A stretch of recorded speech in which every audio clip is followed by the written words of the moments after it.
This morning we are going to do some budgets, but first, could we have the secretary call the roll? Assemblywoman Miller. Here. Assemblywoman Monroe Moreno. Here. Assemblywoman Peters. Here. Assemblywoman Titus. Here. Assemblywoman Tolles. Here. Assemblyman Watts. Here. Senator Brooks. Here. Senator Goycochea. Here. Chair Dennis. Here, thank you.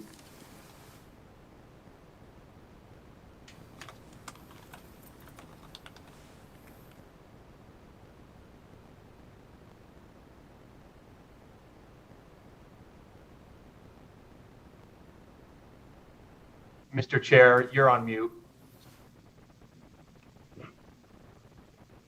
Yeah, sorry. Good morning. This morning we're going to be doing the Peace Officers Standards and Training Commission. We've got the Director's Office, and we've got Investigative Division, Capitol Police, and so we will go ahead and start with budget account 3774, Peace Officer Standards and Training Commission. Good morning, Mr. Chairman. Just want to check, make sure you can hear us here. Yes, I can hear you. Thank you, Mr. Chairman. Mike Sherlock, for the record, I'm the Executive Director of the Commission on Peace Officer Standards and Training, better known as POST. With me is Chris Carter, who's the Deputy Director of POST. We've decided not to use any handouts or PowerPoint. Our budget is small. It's not complicated in any way. We don't want to really introduce any distractions. So let me quickly explain a little bit about POST and what our mission is. First, the NRS defines who and what agencies employ those with peace officer powers and directs that POST has jurisdictions over those agencies and peace officer staff. This includes sheriffs and deputies, police officers, NHP, state and local investigators, parole and probation, juvenile probation, alternative sentencing, bailiffs, constables with peace officer powers, court marshals, custody staff, which includes prisons, tribal agencies that have an interlocal agreement with the state, and most recently, law enforcement dispatchers on a voluntary basis. By statute, POST is tasked with regulating peace officers training, and providing and presenting both basic training, academy training, and advanced training, such as professional development. We do this by developing, implementing, and ensuring compliance with minimum standards related to the recruitment, hiring, certifying, maintaining certification, training of, and establishing the minimum standards for peace officers in the state. I really want to stress that POST is tasked with setting the minimum standards for those subjects under our jurisdiction. We encourage policing agencies to increase those standards as it relates to their organizational and community needs. At POST, we deliver both basic police academy training and advanced training to include supervisor management, executive training, instructor development training, and where we have funding, things like assignment-based training. We ensure compliance through audits and inspections of agencies across the state and records.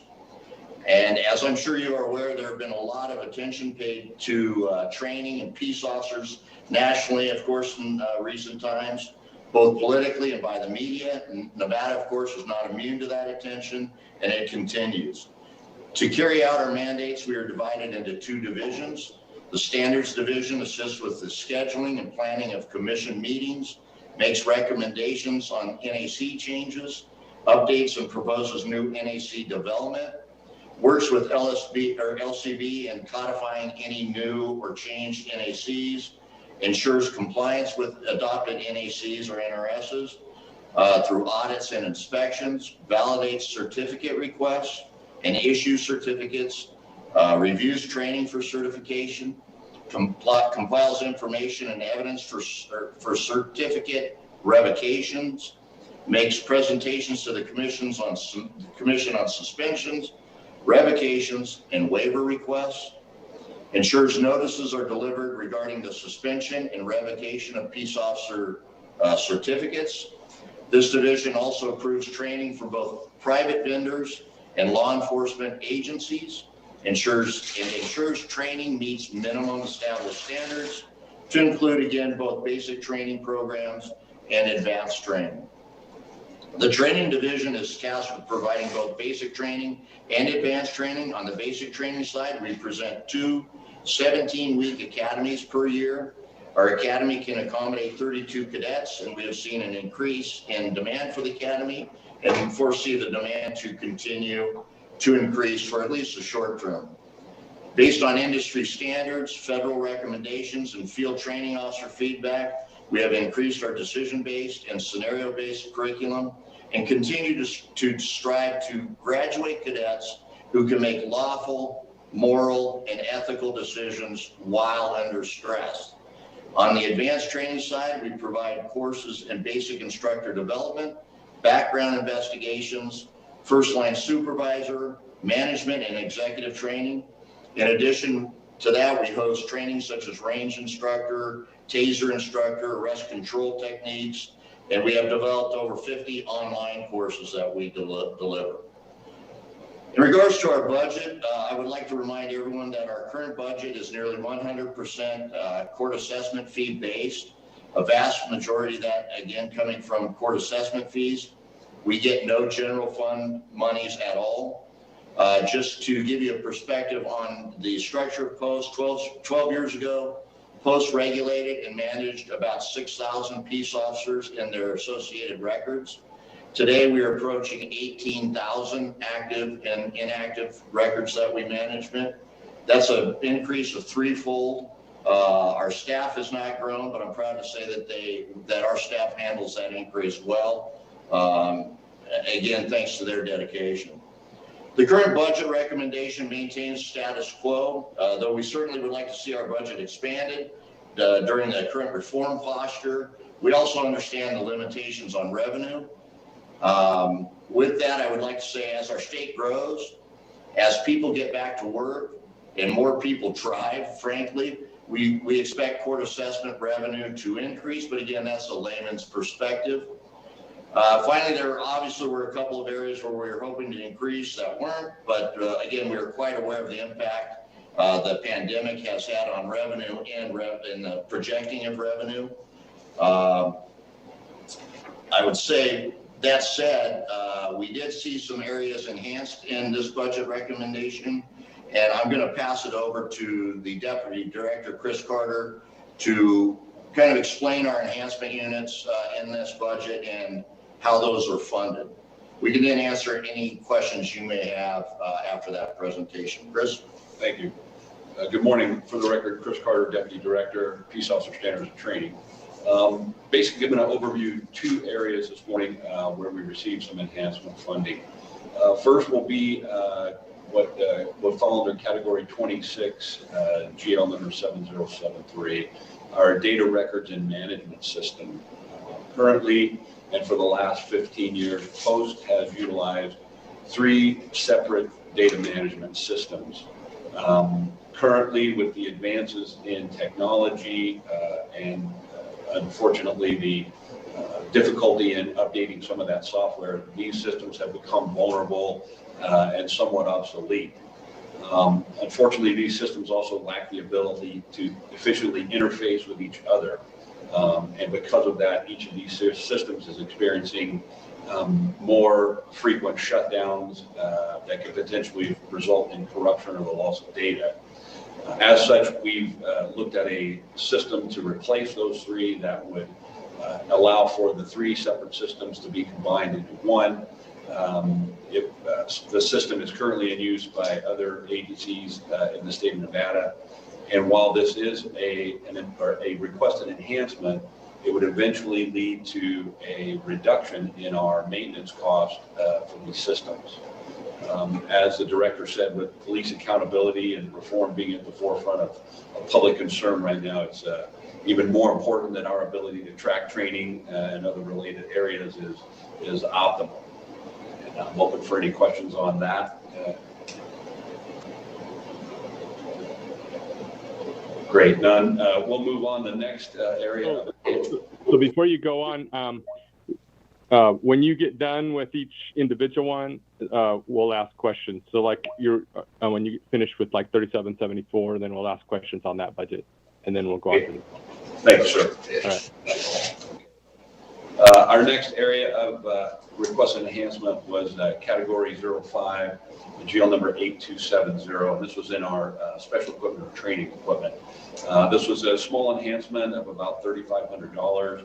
And with that, we're buying some physical training equipment. As the director stated, we run 2 basic academies here per year. And part of that training involves physical fitness training. Some of our equipment is past useful life and needs to be replaced. In addition to that physical training equipment, we also requested the purchase of some use of force training equipment, specifically laser weapons.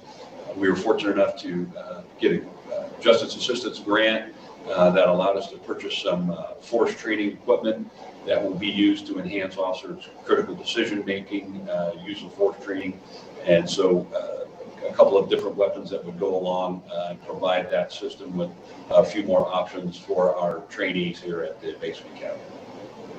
And that concludes the 2 enhancements that were requested and granted. Mike Sherlock for the record. So with that, you can see we don't a fairly simple budget. We could take any questions you may have. All right. I have some questions on this first one. I was looking through here and noticed that, so you're trying to upgrade a system that's going to help you. You're going to replace a legacy system that you've had in place for a while, I assume, and you're doing an off-the-shelf data product. Is that correct?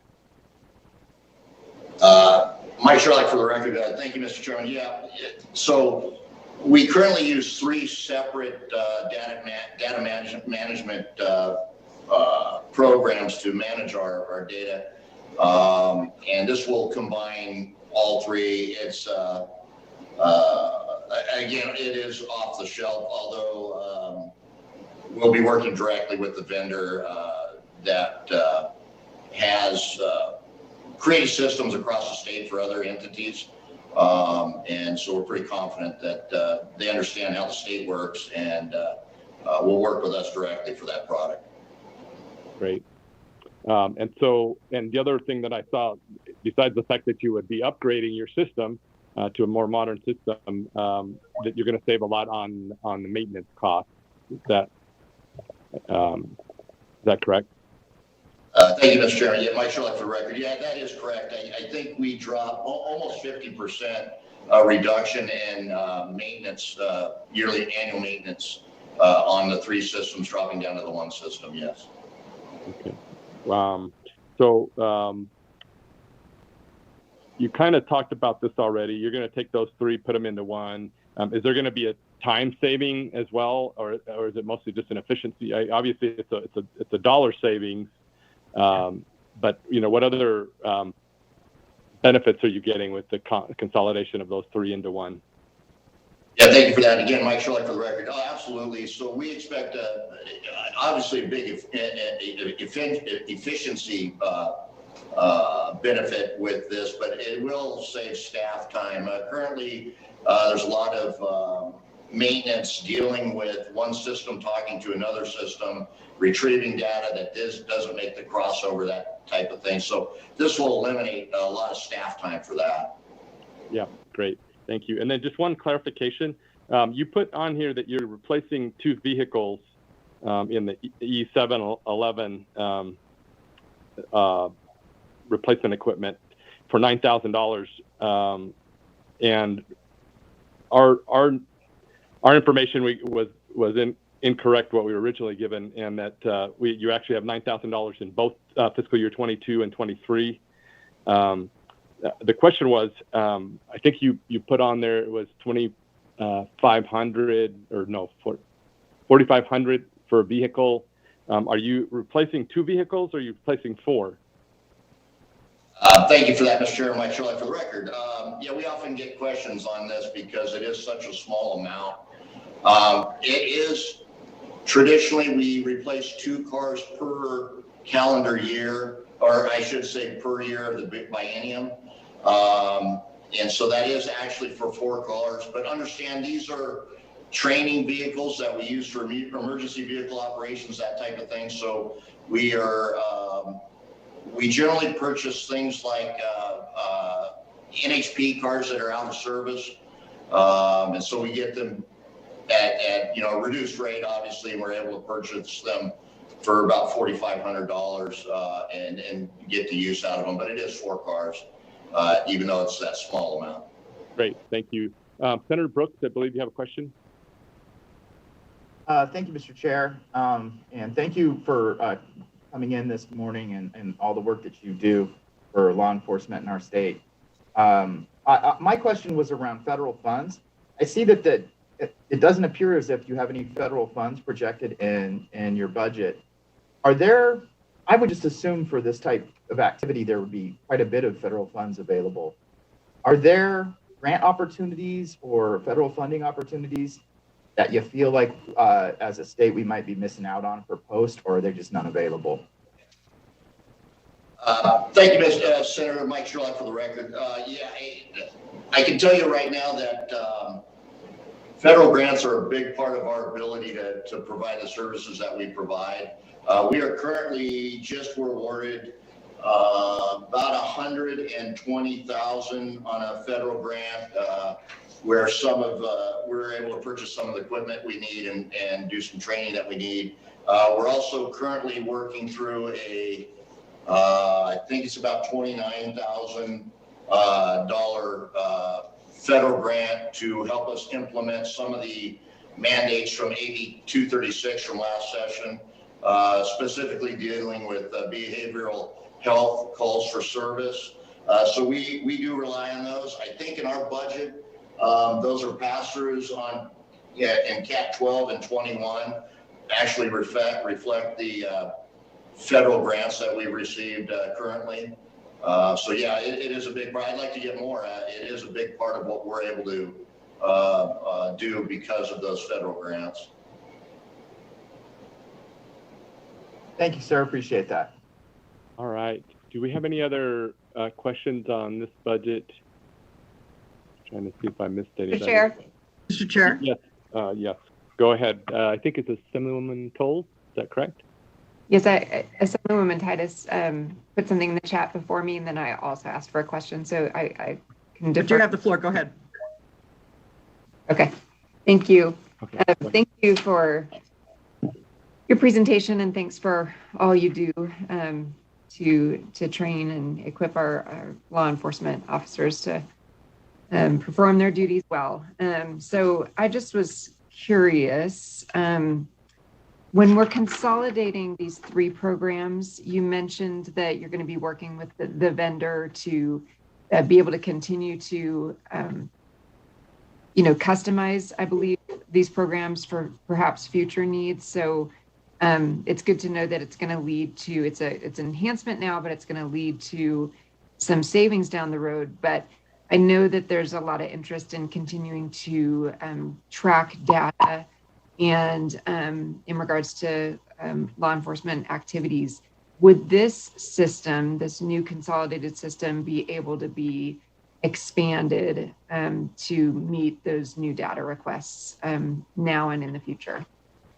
Thank you, Assemblywoman. Mike Sherlock for the record. Absolutely, and that's one of our concerns always. Our retention obviously is different than a lot of non-policing agencies.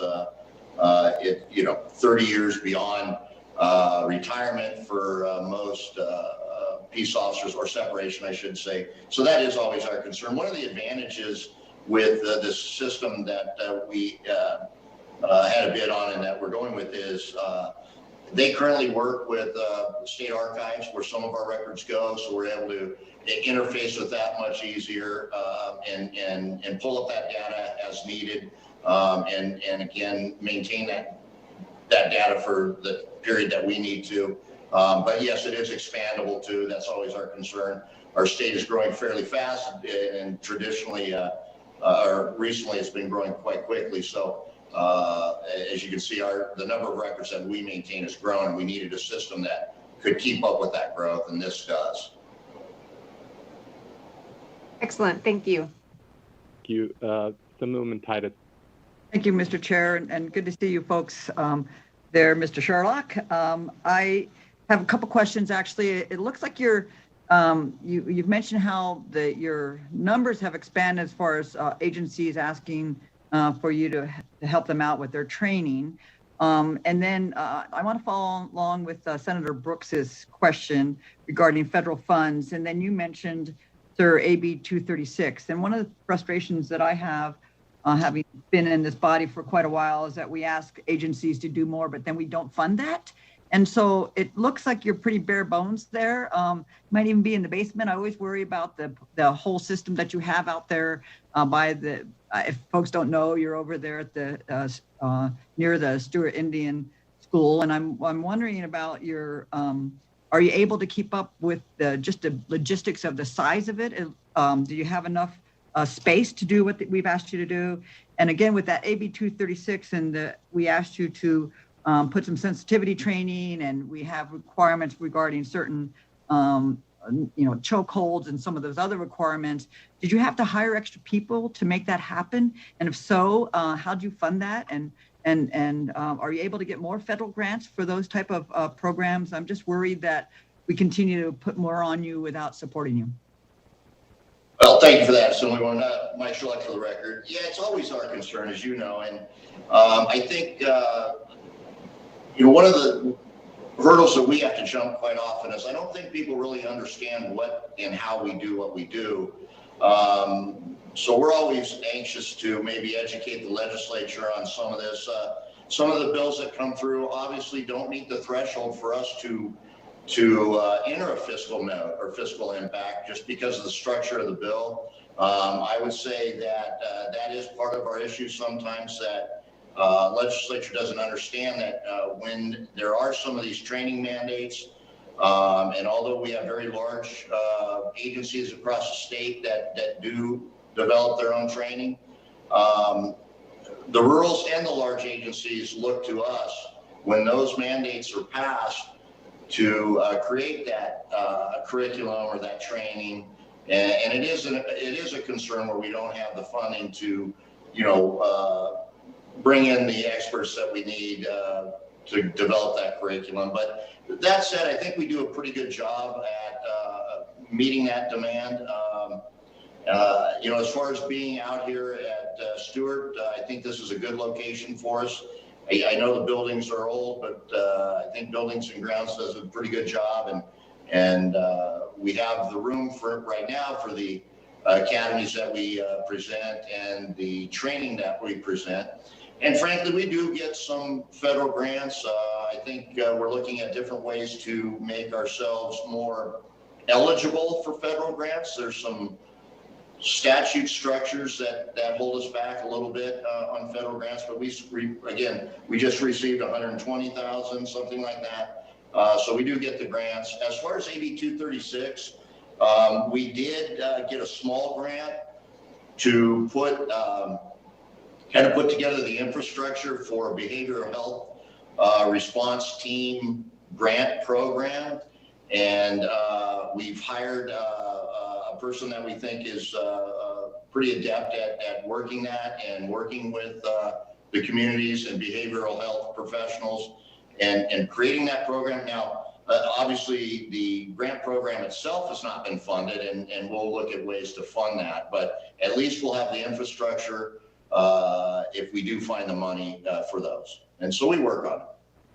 Great. Well, I appreciate all you do, and thank you for standing up for Nevada and making things happen. Thank you, sir. Thank you. I believe Assemblywoman Danielle Monroe Moreno has a question. Thank you, Mr. Chair. I probably have a few questions, and thank you so much for the presentation. Unlike a number of legislators, I a unique appreciation for Post and relationship with Post because my almost 30-year career was in law enforcement. So I just have a few questions. The first one, with the new system that you're going to put in place, will that be able to interface with the local municipalities and police agencies and sheriff's department, or will it just be the inner workings of Post itself? Will you be able to communicate with them easier for record retention? Thank you, Senator, and I know you know Post. So, Mike Sherlock for the record. So currently we use a system called Formata that talks to our in-house system for outside agencies to report data to us.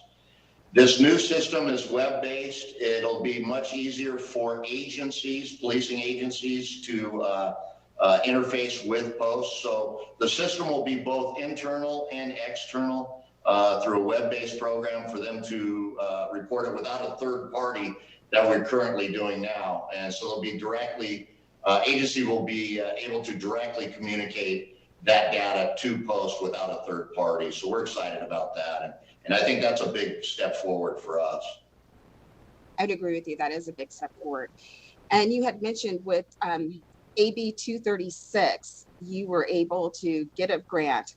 Was that grant a matching funds federal grant, and you're using that grant for behavioral health care outreach? Can you just give us a little bit more information on what that behavioral health care outreach is? And the person that you've hired, are they also educated in cultural competency and implicit bias training? Thank you, Senator Mike Sherlock for the record. So basically this grant is not a matching grant. It's simply a straightforward grant that allows for a consultant, part-time, actually 1,000 hours, 1,040 hours, something like that, to develop specifically what is asked for in AB 236 in terms of creating a grant system for agencies to develop their own behavioral health response teams. So it's setting up very specific criteria that's outlined in AB 236, dealing with the structure of that program. So those are things that we had to lay out before we, if we do get the funding. So it's things like working with HHS to determine what the requirements of a behavioral health specialist might be to be on one of these teams, but also working with rural agencies on what their availability is and what training officers should receive to be a part of the behavioral health team. So it's a very specific program, and frankly, it's laid out quite well in AB 236 what's required of it. The person we hired has a lengthy 30-year career in dealing with community-based programs and working with the community and developing new programs. Part of it was behavioral health, but also other areas, and has a good history of creating those partnerships. And if you look at AB 236 specifically to Post in that program, it's about partnerships. It's about working with HHS and different divisions within HHS, but also working with the behavioral health community, professional community, and then also working with the law enforcement agencies across the state. AB 236 weights some of those programs towards rurals, and so we have to work on how we structure that to ensure that rural agencies are able to participate in behavioral health response team situations. And so that's what this person is doing is creating that structure so we're able to do that. The minute we get funding, we'll be able to jump right on it, and that's why we wanted this grant that we received. And it's a small grant through BJA. Like I said, it's $29,000, something like that. So, Mr. Chair, if I may. Yes, go ahead. So the grant only covers approximately 1,040 hours of consultants. Have you looked at other states, what they have already developed? I know there's a number of states that are much further ahead than we are in the state of Nevada, and use some of the tools that they have to bring here so that those 1,000 hours can actually be in the field training other departments. And have we looked at I'm not sure who you've hired for the position, but has this person actually worked in communities of color? Because that's where, as I saw as a law enforcement officer, some of our relationships were lacking and where we need to rebuild relationships. So bringing someone in that already has an understanding of communities of all colors would be beneficial to Post and the state of Nevada. Thank you, Senator Mike Sherlock, for the record. Absolutely. In fact, this person came from the Los Angeles area, and is currently down at UC Irvine, I think, taking a look at some of the programs they've developed. And again, he's pretty adept at developing and creating these relationships. Understand that this 1,000 hours is not about delivering training. It's about creating that infrastructure that AB 236 requires.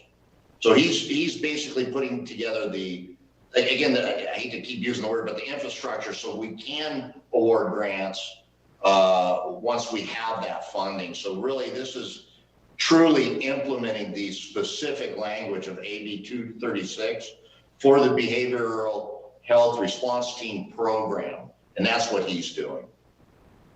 Perfect. Thank you so much for that. And this session, I have a bill to just overhaul our complete grant procurement program in the state. So I'm hoping in doing that, we're able to get you the funds that you need to be even more successful with the job that you're doing.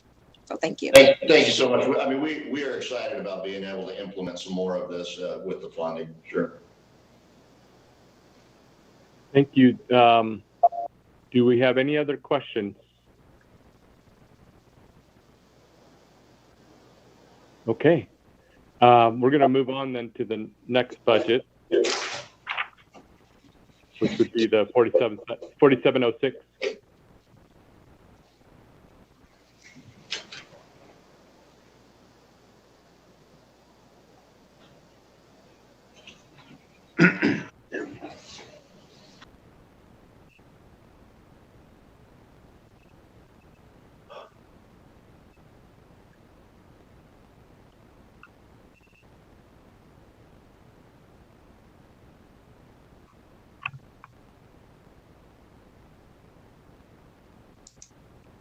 Okay, so you're actually receiving it, but didn't quite make it into the right column on the right page.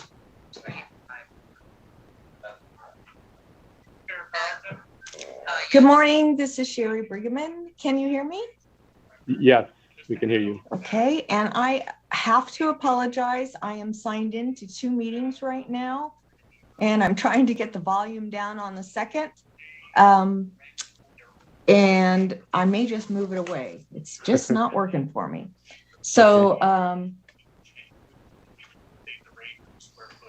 I will be opening the presentation unless Director Togliatti is on. I am on. Okay, then I'll let you go.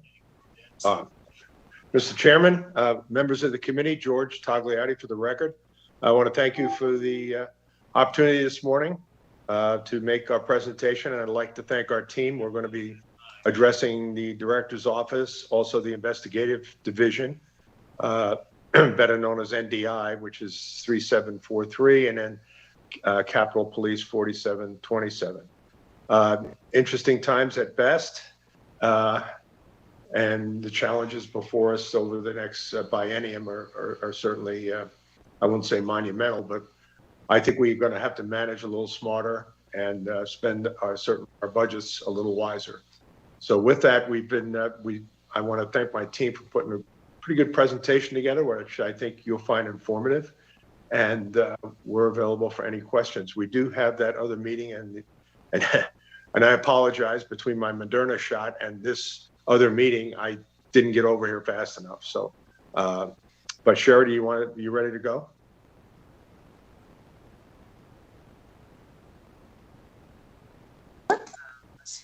I am going to turn that over to Curtis Palmer. Are you available to start the DPS presentation?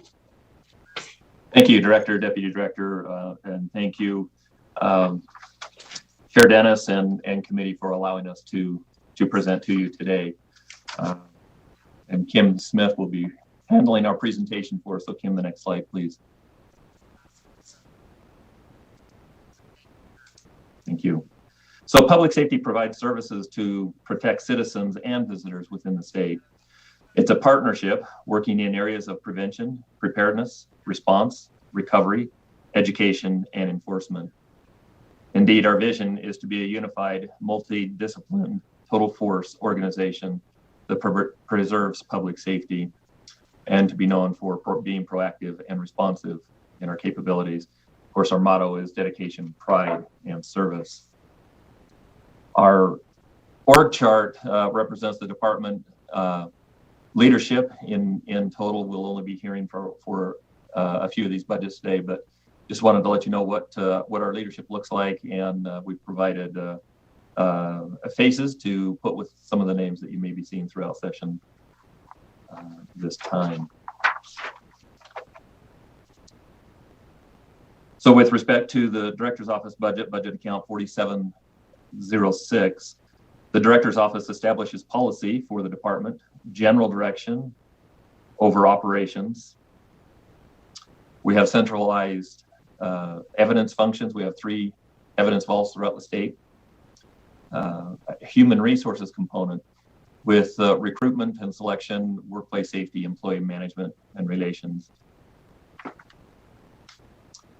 We also provide oversight over our fiscal responsibilities for the entire department, as well as for our own budget account in 4706, and give guidance in accounting, budgeting.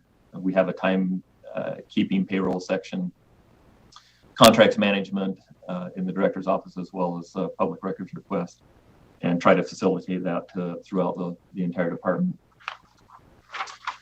Our next slide shows a little bit more structure to our Director's Office organization. The pink square there is our evidence vault, which is budget account 4701. We will not be talking about that today, but just that it is a subset as far as the Director's Office goes in management and compliance. The 2 yellow squares will be presented in our budget. It's regarding Administrative Services Officer 2 that we would like to transfer over to investigations, and we'll talk about that further in a moment. And our next slide then is our human resources area within the Director's Office and all the good work that they do and helping us as far as recruiting and retaining not only sworn officers, but our civilian staff as well. And we will delve further into some of those processes within our presentation. For our enhancements within the Director's Office, as you may be hearing this year, there's not really a lot there. We're requesting a little bit of funds for out-of-state travel in E300, E350 is helping us to continue with testing for our sergeant positions that would be coming up over the biennium. The E710 is just standard computer replacement and hardware as recommended. The E900 is a transfer. As I've mentioned, our Administrative Services Officer 2, which reports directly to me, however, is 100% dedicated to working with the investigation division. And just a brief history on that: years ago with the recession, we consolidated some of the fiscal services into the Director's Office. And over time, that has slowly been moved back to the agencies for their direct management. This is one of the last components of that. Although the position reports directly to me, it is housed at the investigation division and receives guidance and direction from the chief and deputy chief there. So it just would make things easier and more streamlined to be able to move that position directly over into their budget. They're paying for it now anyway through cost allocation, and so we're just interested in moving that over and cleaning things up within our budget and our responsibilities. The Director's Office, as a note, is cost allocated to all the DPS divisions based on specific criteria, such as financial transactions, contracts, work programs, personnel transactions, employee relations, FTE, and so forth. So a number of different cost pools there that help make up our budget account. And with that, we'd like to delve in a little bit further into recruitment activity, and then following that, talk about our proposed CIP, just to give you some some heads up and oversight into what's going on there.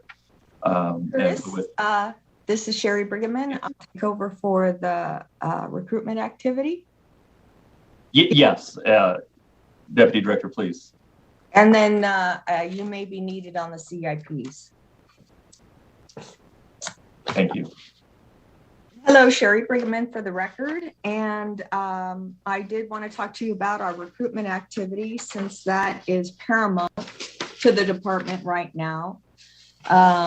Over the last few years, we have added a number of items to help us get through and hire people as fast as we can. And that includes software, open house events, lots of social media that has been helpful. We do special veterans recruitments. We've got career fairs and even more. Kim, you want to go to the next slide? We also implemented career aptitude testing at career events, and this was to try to move them through the background process as quickly as possible. So we consider phase one passing a physical fitness, passing this career aptitude test, and if they complete that, they move on to phase two, which would be our backgrounds. And we had everything separated prior just to get groups of people to move them through the process. This does make it a little bit faster. We get through one phase at a time, get them into backgrounds, and then assign mentors to them to keep them working on their background packet. And that is our biggest slowdown, as we've discussed in prior sessions. And as a result, we've determined that we are using Polygraph, background technicians to do a multitude of other things first to try and prioritize those backgrounds, because the backgrounds are held up usually by the applicant themselves because they haven't filled in all the proper information. We have those people on standby to talk to them and try and push them through. So this communication and openness and connecting them with an officer or a mentor to help them through the system seems to be seen very favorably by the applicants, but I can't say that's necessarily showing up in our numbers yet. Kim, go ahead to the next slide. So this is again the number of things that we've done over the last years, and obviously with COVID this year slowed us down quite a bit. Go ahead to the next slide, Kim. We have delved into detailing what our diversity is, and as you can see by the chart, the orange line represents the applicants coming in, which kind of shows that we are definitely targeting the right groups. However, if you look at the gray bars, that's showing the applicants that get hired. So basically making it through the background process. The blue is the Nevada census. So you're comparing our applicants and actual hires to the census of that diversity group. Next slide, Kim.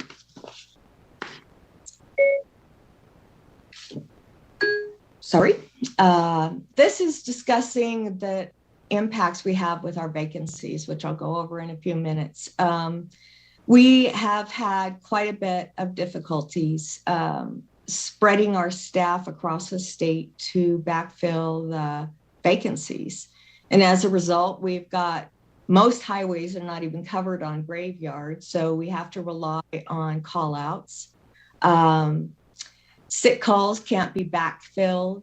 Capitol Police, Highway Patrol might get to the point and have gotten to a point occasionally to turn away calls. The time to wait for service has increased for Highway Patrol.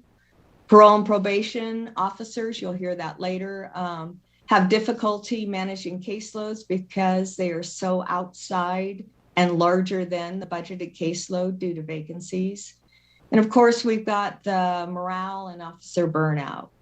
And this has been a problem for many years, and I'm sure most of you who have been with us all this time have heard us talking about it. It continues to be a problem, and then now we have to spotlight that the environment and the climate is really not conducive to a positive image for officers. So we have to consider that while we're recruiting as well. Kim, the next slide, please.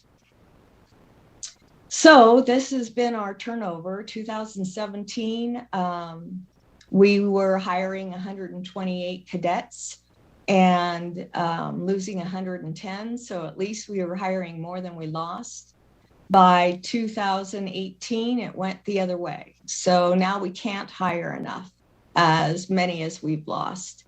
And if you just jump over to 2020, it keeps getting worse. We are having more and more difficulty getting to fill just the positions we lose in the same year. So that continues to be a problem for us.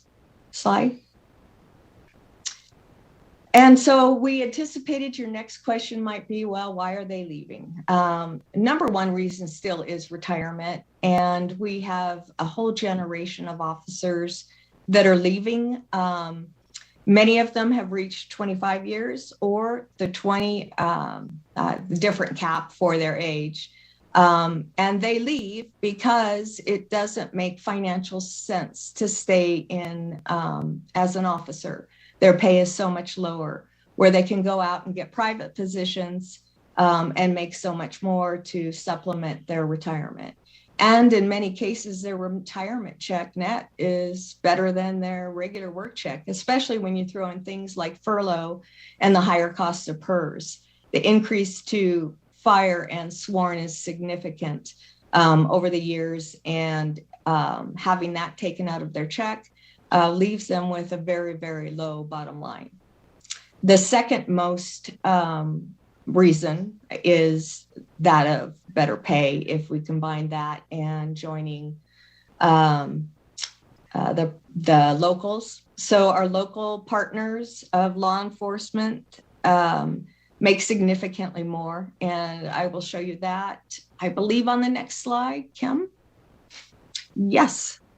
So apparently, and I didn't know this, NRS 286.421, the police and fire retirement employee contribution must be made by the employer with regard to the counties and cities.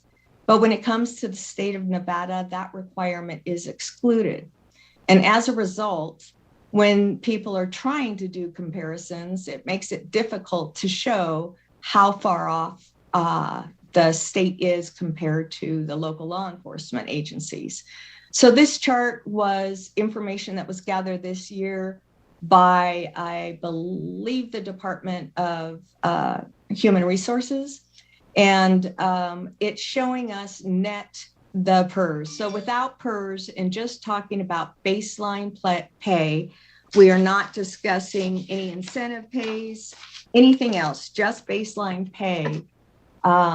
We are so significantly behind everyone else for our sergeants, and this is a sergeant comparison, but if you can imagine, our officers are 3 grades below that and are much more significantly underpaid compared to them. So, and I do know that this is something that all the positions at the state have to deal with, and I'm not discounting that.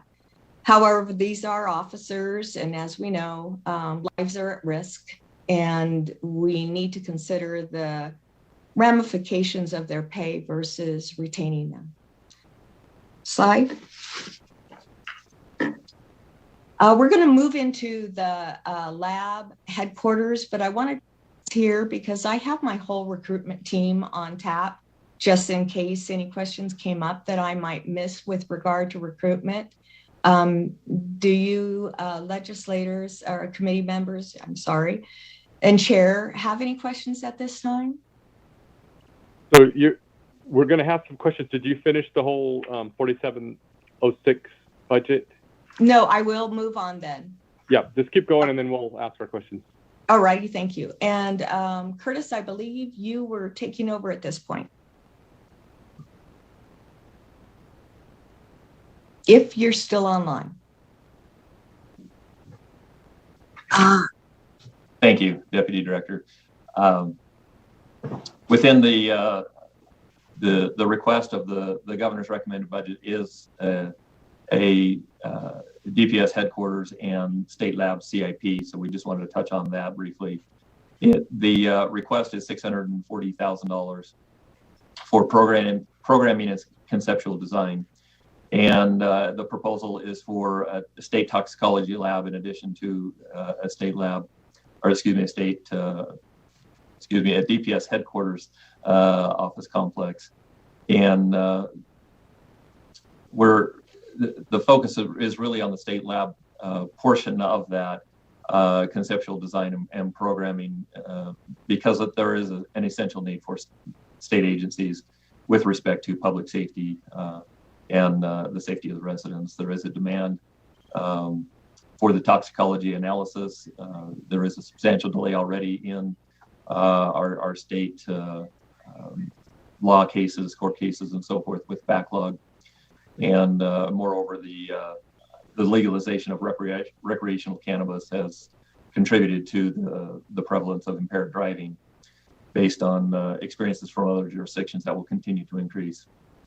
Of equal importance, the state must be able to demonstrate some due diligence within the testing of cannabis products to make sure that there is substantial quality, removing poor quality and unsafe products from the environment and not allowing those to be manufactured or produced and sold to the public.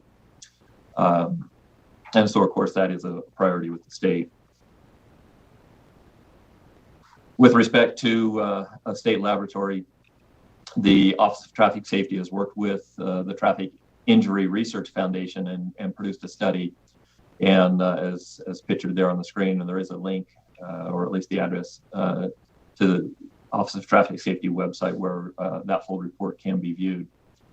The goals of the state lab would to be help make our highways safe by being able to identify poly drug use, provide specialized investigation services, forensic and support services, ensure quality, integrity, and accuracy within the laboratory examinations, provide training to personnel, to lab techs, university students, attorneys, judges, and law enforcement agencies to promote more awareness and stability throughout the system as far as the testing and the availability of those systems.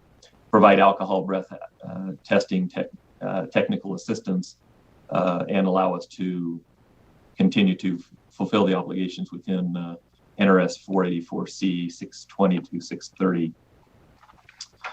The final slide on this portion of our presentation then is there is a large concern regarding the proper administration and equitable application of justice within the state, not only for prosecution purposes, but when we have different labs that are conducting different tests or the same test with different standards, there is not an equitable enforcement of state law across the state. And so a state lab is definitely important in that regard. So with that, Deputy Director or Director, if you have any other comments at this point. And if not, we would take a pause at this moment to discuss any questions that you may have regarding budget account 47-6.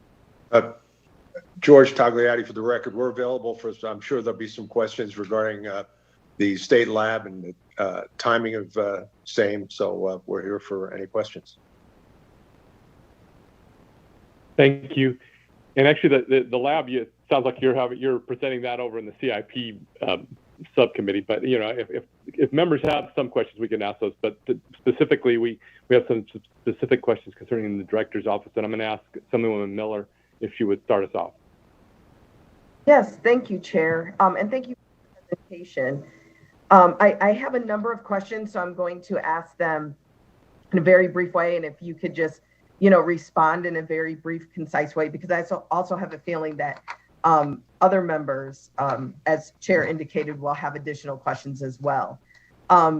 When we're talking about recruitment and retention, and we know this is really one of the major focuses of the department, because we need to make sure that we have the right people and the best people and that they're able to perform their duties at the level that, that our Nevadans need. And so I have a number of questions with this. My first is, as you've covered, those that are leaving the profession for a variety of reasons. And of course, you've also mentioned the growth of the state, which will require the growth of officers. Will the Department of Public Safety be able to recruit the additional cadets that we need to fill these positions? Especially over those that are to cover those retiring.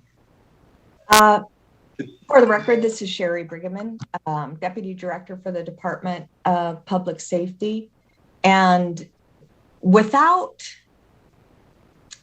any changes to the pay structure or the retirement structure for our officers, and Director, please correct me if I'm wrong, with all that we have been doing and the intention we have been placing on this, I don't see us turning that corner until at least those are addressed to some extent.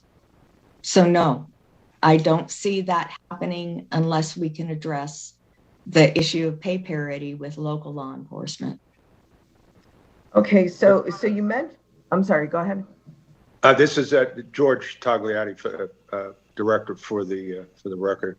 I just want to give you a little example. I went for a COVID shot yesterday, and while waiting in line, there was a city marshal, and I was chatting with him, and originally he was from Hawaii, and he had mentioned to me, oh, the Highway Patrol. I was with the Highway Patrol almost for a little while, et cetera, et cetera. And I said, well, why did you leave?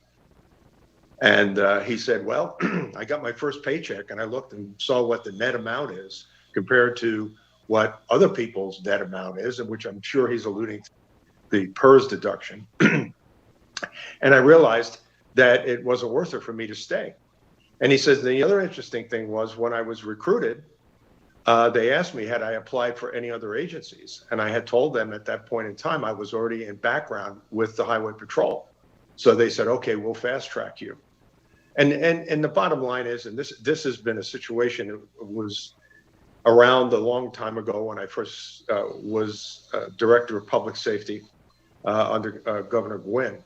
We always had an issue where other departments would, for lack of a better term, cherry pick some of our finer employees after they graduated and they got to meet them on the, during operations, et cetera, et cetera. And this is particularly painful when we're talking about other agencies that have the same objectives as we do as far as hiring women and minorities. And now you know that once you graduate these folks from the academy, it's like, okay, let's see how long they're going to be around before they decide they're going to go to some other agency. And that's our biggest struggle. And we've tried all kinds of different methods. And I had mentioned this, I believe, to a couple of legislators a couple of weeks ago. Some of the other retirement programs, particularly within the federal government, you can't as easily switch from one group to another, where you could say, okay, I'll be an IRS agent today and a DEA agent tomorrow, and if I feel like it, I'll be an FBI agent 2 years from now.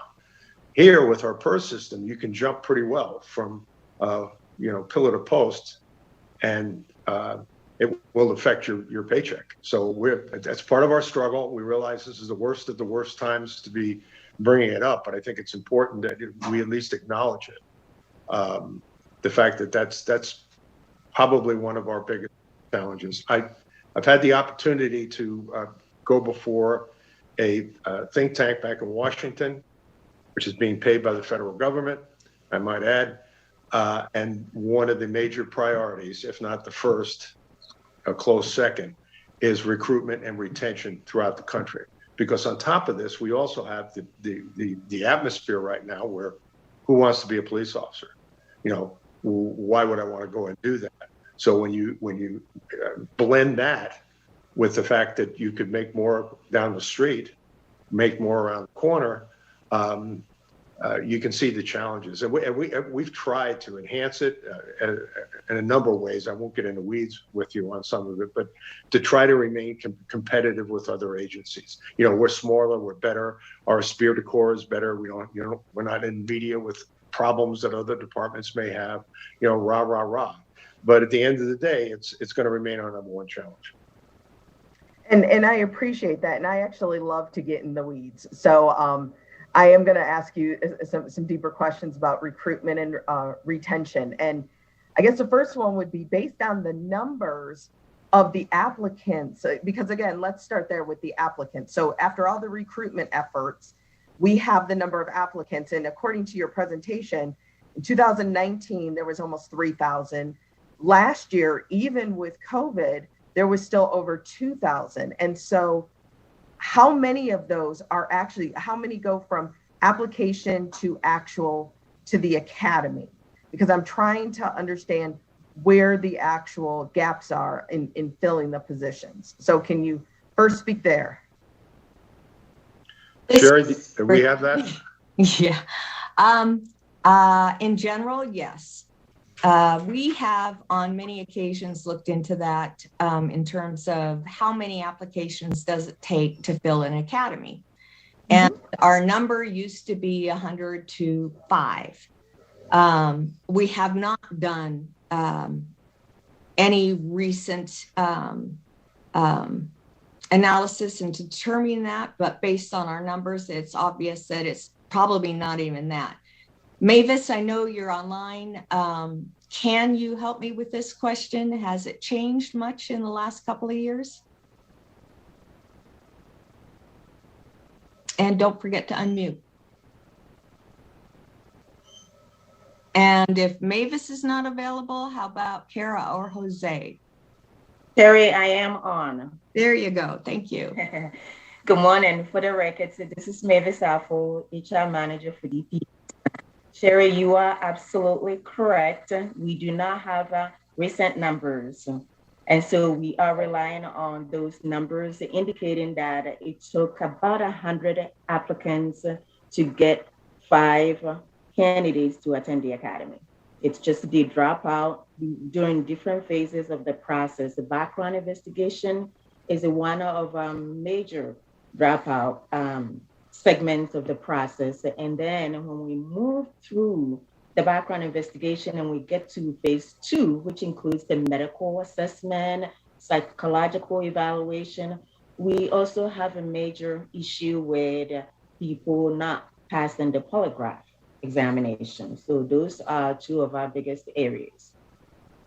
So with the polygraph, because this is something I hear from Nevadans quite often and from people, and we know, the science behind the polygraphs and why it, certain industries or courts accept it or don't accept it. And we know the ability to beat it and the ability for false, positives, I guess you could say.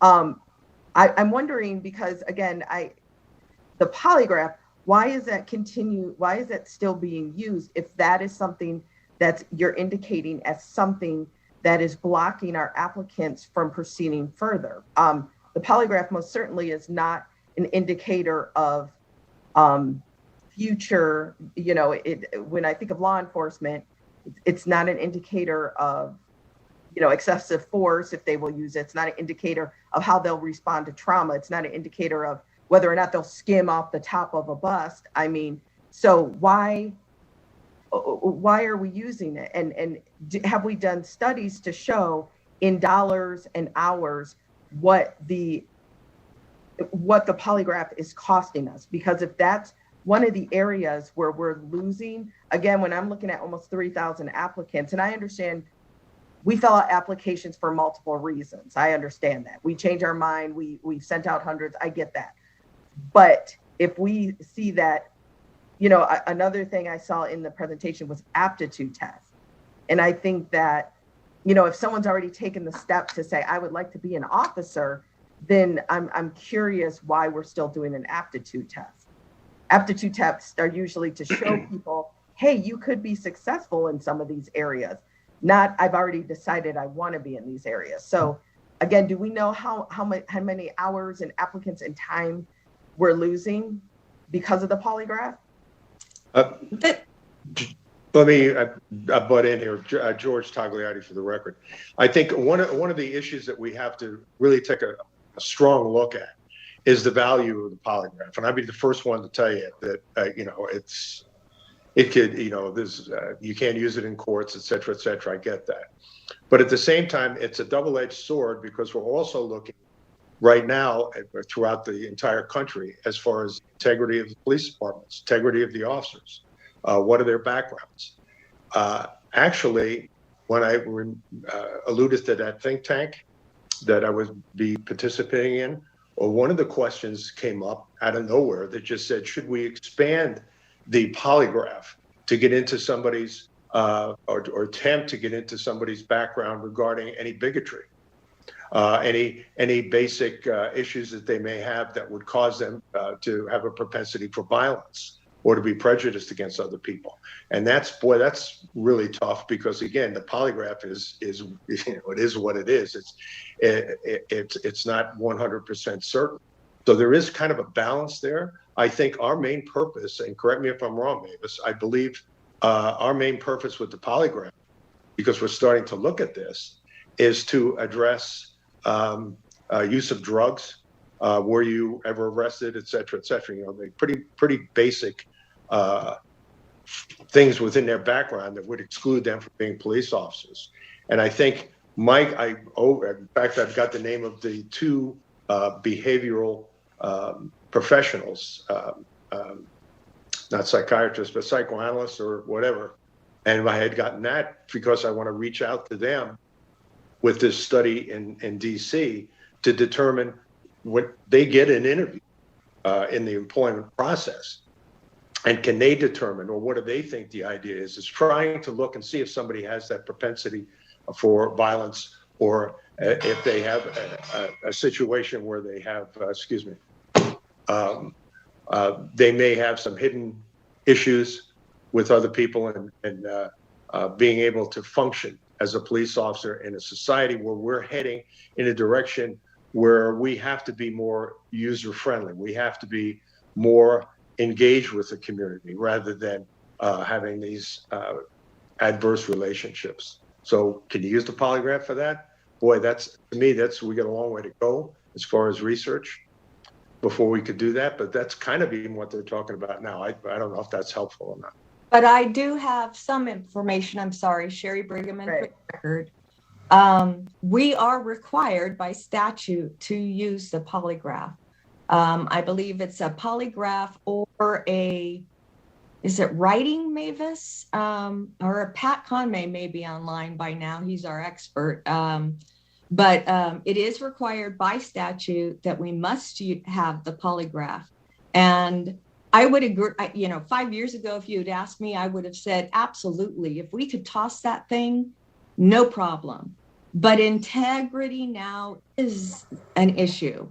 And so what they're looking to find is what kind of lies did they give us while they were doing their application. And so, as the director pointed out, we focus a lot on drug use, et cetera, criminal use in the background, and domestic violence, anything along those lines. They often fail that one.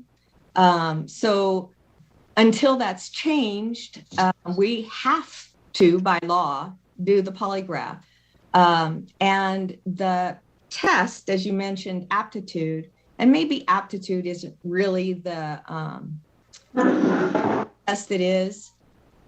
It's more for us to determine integrity. So it's the NTN tests, and a lot of local law enforcement across the nation use this form of testing, and it screens, it's a screening device that will tell us at what level this employee or this potential applicant could make it through the system. So there's several levels where they're adequate or maybe excel. And then there's one that's fail. It comes back to us as a pass-fail. It gives us something to evaluate our applicants, to at least put a pool of applicants that we believe are qualified both mentally and physically for the job without any other further checks at all. So again, we're doing the testing for integrity's sake more than anything else. Their ability to answer situational questions, their videos, all of them are law enforcement related. This is a situation, how would you handle it? And you get 3 or 4 answers. 2 of those answers are correct, which I found by doing it myself. So it's only if you fail that that we disallow. Anything that it's standard or superior, we pass. And we're really getting the pass fail with details to come later. I hope that answers your question, but we are available for any others. Okay, I'm going to ask you 2 more brief questions because I know that many people have a lot to ask about this.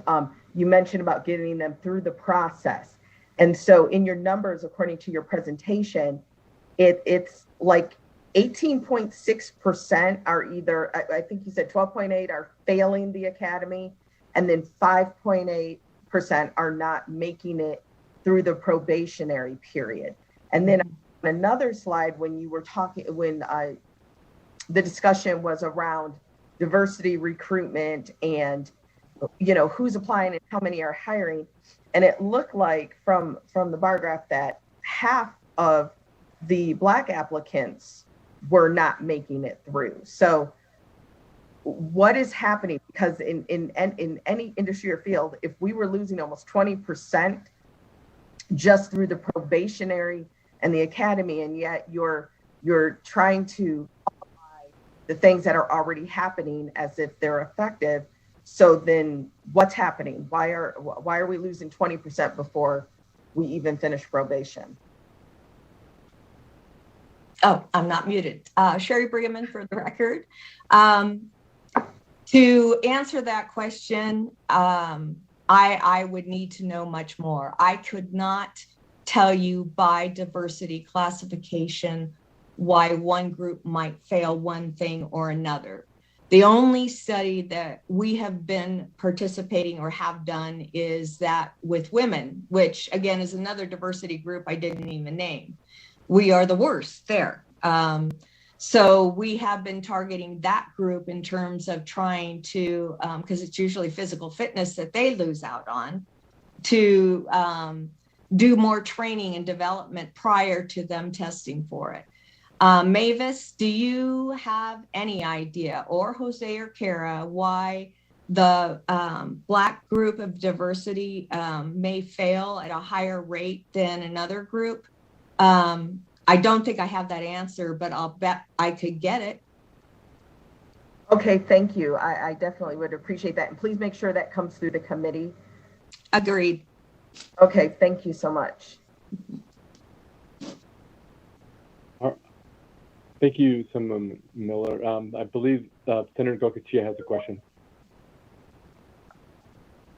Mr. Chair, and just a comment first, I know there's a lot of discussion going on the polygraph and why these people are failing, but given the times we're in, it's probably not an appropriate time to lower the standard, I would think. But my real question, Director Tagliotti, and I get pressed a lot from some of the rural jurisdictions about some of the duty stations in the rurals that are vacant. I know you're facing huge numbers that are vacant, but could you tell me, is there any hope on the horizon to fill the Eureka, Austins, and those stations that are vacant and have been vacant for a long time? Yes, sir. George Tagliotti for the record.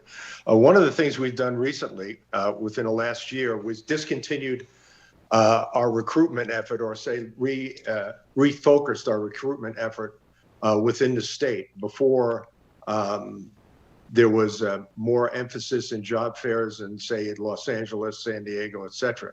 And the competition there was just overwhelming. So it didn't take much after we started to review our process to say, hey, we've got to concentrate more in the areas where we need our people, who will probably be more a target-rich environment for us to find recruits who are going to be in the rural areas who want to stay there. So I kind of looked at that as well when we're, as far as our program goes, as a perk, that if you're going to get into this law enforcement career, wouldn't it be a great idea that you have the whole state? So maybe if you want to buy a few acres and want to raise a family and have a horse or whatever, you'd be able to move around. You don't necessarily have to stay in the urban environment. You can go to a rural environment. So I think maybe it's a positive that we could be working on more as far as trying to sell that. But again, it's the competitive pieces of that are difficult. Having been spent a fair amount of time in the private sector working for the resorts, and I see the way we recruited there within our security department. You always have difficulty with, for example, women, to get them into that type of or line of work. You either really want to do it or you don't. And I could look at the highway patrol, and I see an area there where I, clearly look and see how many people we have, how many females we have. And I don't know about you, but that's a tough job if I'm going to pull somebody over at 2 o'clock in the morning in the middle, say somewhere around Ely, and my backup is a gazillion miles away. It's a difficult sell. However, P&P, we're a heck of a lot more successful. I've been teaching prior to coming on board at UNLV for about 10 years. And with most of the students in my class, I found more and more over the years that the students at UNLV, criminal justice majors, were getting more interested in getting into positions like P&P because it was a blend of it being a social worker and actually seeing some results of your efforts and maybe turning some lives around and saving some folks and putting them back on the straight and narrow, as they would say. So I think it's one of those situations where we have to stay on it, our recruitment effort, because it changes. Every generation is different. What do they want out of their jobs and so on and so forth. There was a brief time we looked at not having an entrance exam. Well, what does that do? Well, if you don't have an entrance exam, there's possibly no measure as to how that person will do during the academy if they have an inability to with the English language, or the inability to write sentences, the inability to write reports. What is the quality of the person? To your point, at the end of the day, who are we going to get? It's that continual balance. So it's our number one priority. There's absolutely no doubt about it. It's a struggle, but we're also trying to make the job better for everyone and build that esprit de corps where you don't want to leave. You don't want to leave for a few dollars. So, Gary Brigham, I'm sorry to interrupt. Go ahead. Done. Okay, Senator Goicoechea, I know that this question has been near and dear to your heart for many, many sessions. And we did try to institute incentive pay for rurals. That was our priority, just to get that on the table so we could move people into those areas. And it was determined we couldn't do that beyond the session. And of course, it didn't make it into our budgets. So in the meantime, we have, and I believe you've met Major Jimmy Simpson out there, and that's his home and backyard. And we have been sending troops up. As a matter of fact, we moved our troops all over the state now to back up each other. So we have Highway Patrol coming up and backing up Capitol Police, and we have P&P backing up Capitol Police and Highway Patrol, and then we have investigations backing up those two groups. So now we are very much more coordinated as a one group of officers, to say it that way, a state group, where we're pulling in anybody and everybody to solve problems. Our biggest issue becomes funding, as we have so many different funding streams for the various purposes of the divisions that they get in the way and prevent us from really being able to make use of the force that we do have for multiple purposes. So to answer your question, will we ever fill them? We make every effort. Our priority now is, as somebody mentioned, fast tracking. We are fast tracking anybody who is willing to work in the rurals. We are not hiring for Las Vegas right now in terms of we'll put them on a list, but we're not prioritizing them through backgrounds. We will prioritize everybody else first to fill our academies with those people who are willing to start in the rurals. And beyond that, just the esprit de corps, I'm hoping over time will help, but we're back to the base pay and comparisons and disparity with the local law enforcement. Thank you. Thank you, Ms. Ferguson. Yes, and I think we all agree. It's about how much we're paying them as well. We shouldn't be losing 20, 30% to local law enforcement. Thank you, Senator. Assemblywoman Peters. Thank you, Chair. And I'm going to ask a couple of questions, but I'm going to ask that the responses attempt to be brief. We have spent quite a bit of time on this really important issue, but I have a couple of questions that I need to get on the record. Would you please discuss the types of services that may be turned away if vacancies continue to grow? Sherry Brigham for the record. Curtis, jump in if I'm wrong. But the services that can be turned away are contract services, number one. So in Highway Patrol, we handle contracts from various companies. Like, for instance, you'll see wide loads going down the highway, and they require extra coverage for safety on the highways. We can take those contracts, and we have to pay the officers overtime in order to handle it because it's not their normal duties, and it's for the benefit of one company. So we have hundreds of those type of contracts throughout the state. We would have to deny services to those contracts. That would be our first no-goes. In terms of Capitol Police, we mentioned that as well. They will have to turn it over to local law enforcement. So if we get a call at Grant Sawyer, for instance, that something is happening, we probably have 2 officers on duty at that time. We're calling local law enforcement to back us up, as well as our sister agencies. So if, on the other hand, it's more of an issue of, I'm trying to think, an irritation issue that they might call Capitol Police about, something that's not nefarious or urgent at the time, we might ask them to hold that call and get back to them at a later time, or divert them to another agency or local area. Thank you. Thank you for that. My second question has to do with the long-term strategy to address recruitment and retention of sworn officers. And kind of to preface this has been an area of intense discussion across the country, particularly as we have a more we have more generations in the market, the employment market, than ever before, really, right? 4 very dynamic generations who require a very different set of work-life balance and work scenarios. And I'm wondering what's your long-term strategy for addressing those dynamic needs as we move forward with retaining additional staff to your department? We, Sherry Brigham for the record, we are employing more applications that can be handled by your phone. For instance, the software, that we had introduced earlier. We are using software that an applicant can actually fill out their application and background history on their phone.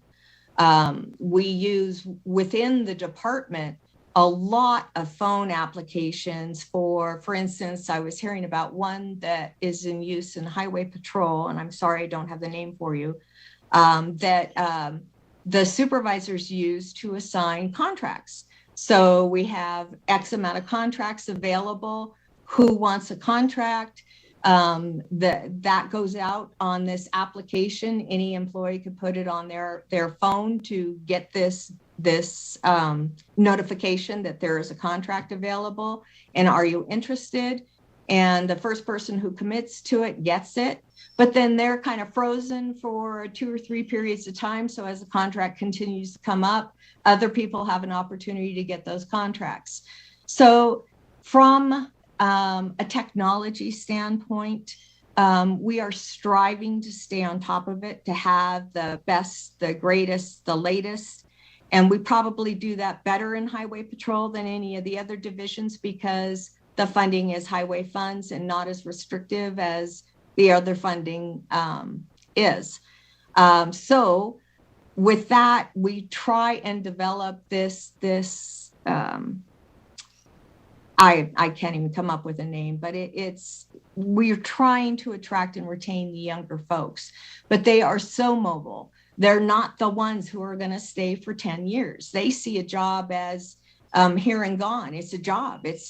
We don't talk careers. We've looked into the option of doing recruitments and using that as a bonus for us, meaning that if you get bored here in P&P, 2 years later, you can go over to Highway Patrol. Liking that, maybe you can do investigations, or maybe you can use canines, or maybe you can get into this special task force. So that's how we're kind of using the whole idea that this younger generation doesn't commit to a career of 20, 30 years.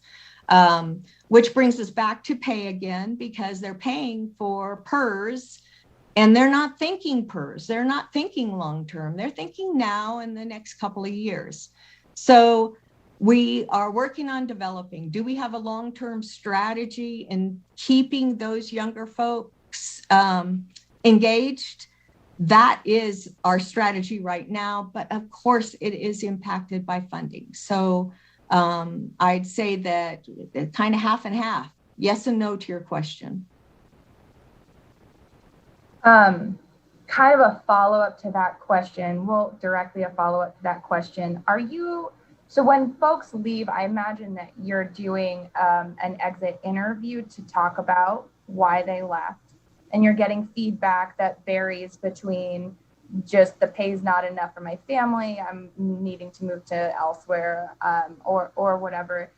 Are you asking any questions that are directed at, how did you feel about the culture of the agency? Are you asking any of those questions? And are you asking about the work-life balance that folks are experiencing? I personally know a few dispatchers who've worked for you who worked an immense amount of overtime as single parents. They barely saw their kid. And to me, that's not super sustainable. I want to know what you're doing to address that as well. To your first question, Sherry Brigham for the record, with the home life and the work life and the exit interviews. So with regard to the exit interviews, when they say, hey, this paycheck just doesn't pay for my family, I got to see you bye.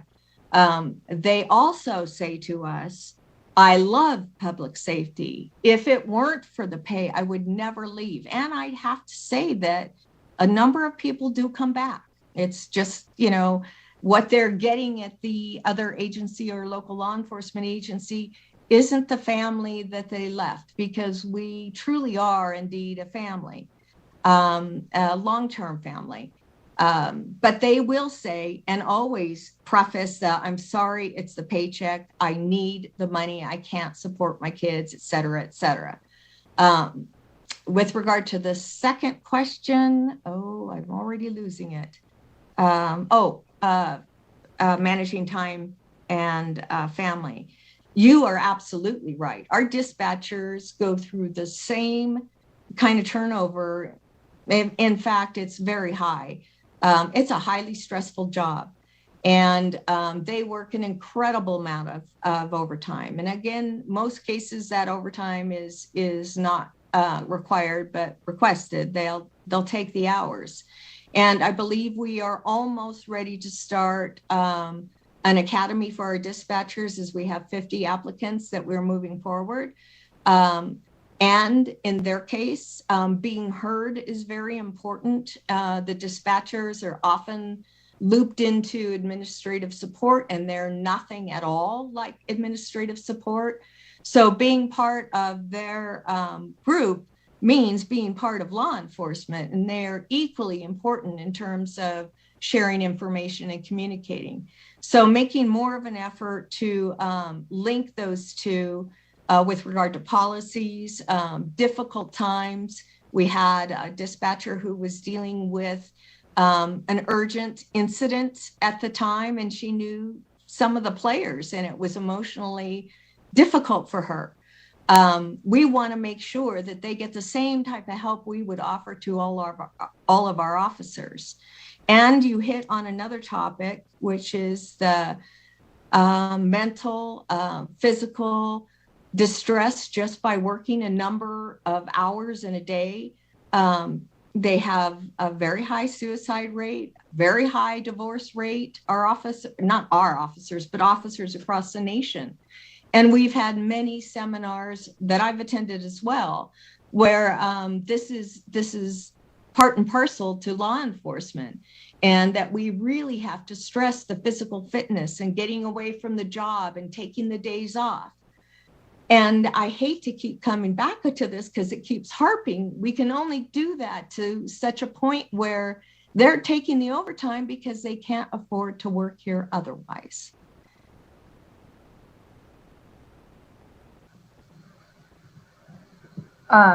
Yeah, I would be curious about that balance of the work time spent, the pay, how that compares to how people feel they're being compensated, and then and also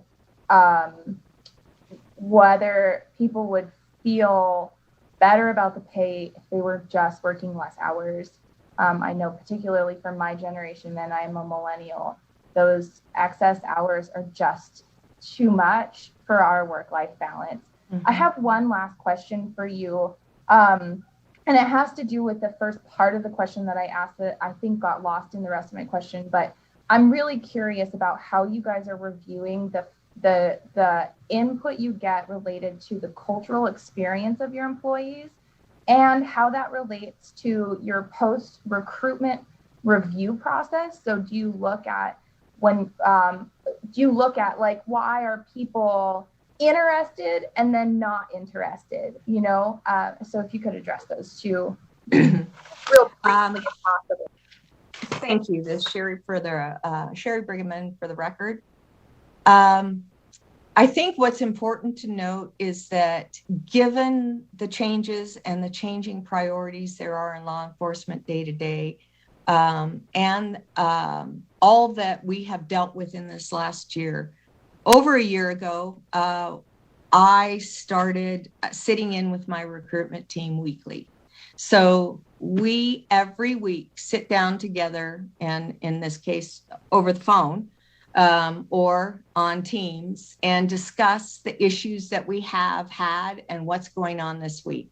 So for instance, Kara's got a physical fitness event coming Friday. The weather looks terrible. Maybe we should do something else. Those type of conversations happen all the time. After they go through the NTN, and that's the test, the written test, and the physical fitness test, we discuss what made them fail out of those things, who lost for what reason. Now, to earlier points, I have not connected the diversity pods, groups with those losses.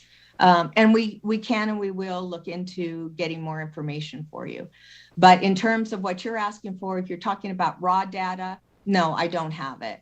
In terms of being aware of what's going on, I can say we are acutely aware of the issues that are going on around us, and we are trying to spread ourselves out as far as possible and meet every need or challenge that we can in order to help recruit. And obviously during COVID, we've had our hands tied. We had to stop doing physicals. We didn't want to stop hiring, and we have not. But we have had to slow down our process because we couldn't do physicals in person. It was a problem. Going around the state, our hope was if we stay in our state, we can get to those rural areas. And even if we get one applicant that makes it all the way through, that's one guy for that city who grew up there. That's great. Unfortunately, we were challenged with COVID, not even halfway, a quarter into that plan last year, and still challenged in getting that up and running again. So I can tell you that as we go forward, our strategy is less about what a piece of paper might tell us our goal is, and more about dealing with the changes and being flexible enough to jump midstream from right to left to see if we can do what we're doing better. Does that help? I personally will have some follow-up that I'll take offline with you about the hiring process and the recruitment, the retention piece.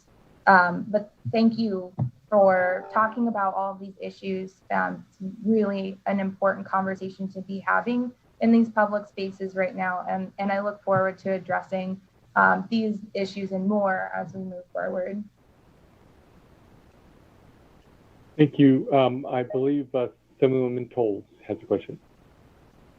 Yes, thank you so much, Chair. And boy, what a conversation this morning, and how much I think we've really unpacked the challenges that we face. I'm a sister of two law enforcement officers, one recently retired and one who has an app on his phone counting down the days. And they have loved their careers over their combined 50 plus years in law enforcement and commitment to public safety. But also, I think that this conversation has just really unwrapped the challenges that we face in terms of expectations, to extremely high expectations to be all things to all people, lack of resources, and followed by an environment that is not always very supportive of how much sacrifice goes into this job. And so I really appreciate that we are diving deeply into these, and I think the public appreciates that as well as we have these conversations. And I want to piggyback on what Assemblywoman Peters had addressed in terms of really harnessing the power of this next generation. I heard your response that, of course, for the short term, it makes it difficult when you have a more a younger population that may be more transient.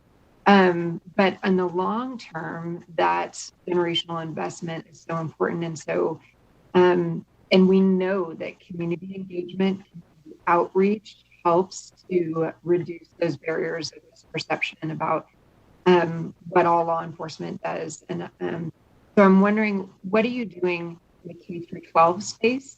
You mentioned a little bit about criminal justice majors and so forth, the college level. So maybe touch on a little bit more at the higher ed level as well. But what are you doing to reach out in good old fashioned career day style? Because oftentimes if if our youth or members of the public's only interaction with law enforcement is when they're getting a warning or potentially worse, then there's a perception there. What are we doing to positively impact that perception? Hi, Sherry Brigham for the record. One of the things we were talking about, and I mentioned it in our last committee meeting, is that in our training division, we're looking at doing a citizens academy. Something that we're trying to do a short one, a day-long seminar to get a feel for if the interest is worth it. But that would give us an opportunity to impact our local community citizens, and hopefully the moms and dads, and maybe some of the younger crowd as well, to come in and see who we are and what we're about, and teach them what we do. As a matter of fact, we have a new simulator that's coming in late spring. I think was grant funded for use of force training. So we're hoping to use that use of force, which is an electronic head game type thing. And I apologize for making it sound simple, but I'm not technically astute, as you can probably figure out. To bring people in to show them how we train our officers and let them know that this is what we're trying to do, is while we're dealing with use of force, we want to use the least force possible at any time, and the rationale and reasons why. Plus, there's that opportunity to interact, and we have some very positive training people who we think can convince the public to consider us as part of their lives, their friends, their family. And we're shooting in that direction. With regard to career fairs and that sort of thing, Mavis, I know you're on the line, and we have Kara and Jose who are also on the line who have conducted career fairs. And we always bring officers with us to the career fairs so that they can interact with the potential applicants. And if you'd like, either of them could give you some kind of description of how it looks or feels. I don't have that information. I'm sorry.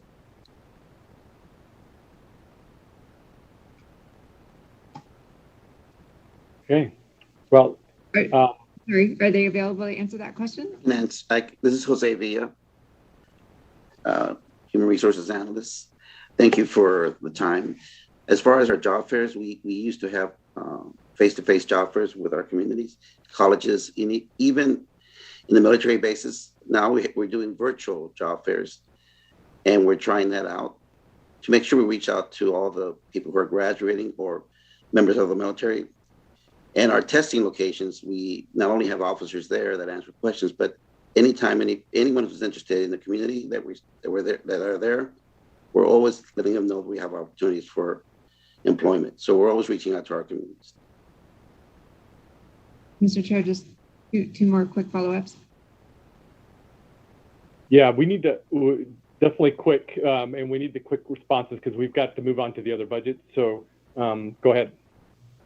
Sure. So just to clarify, you don't currently have any programs in the K-12 system, so in high school or in junior high that's formalized?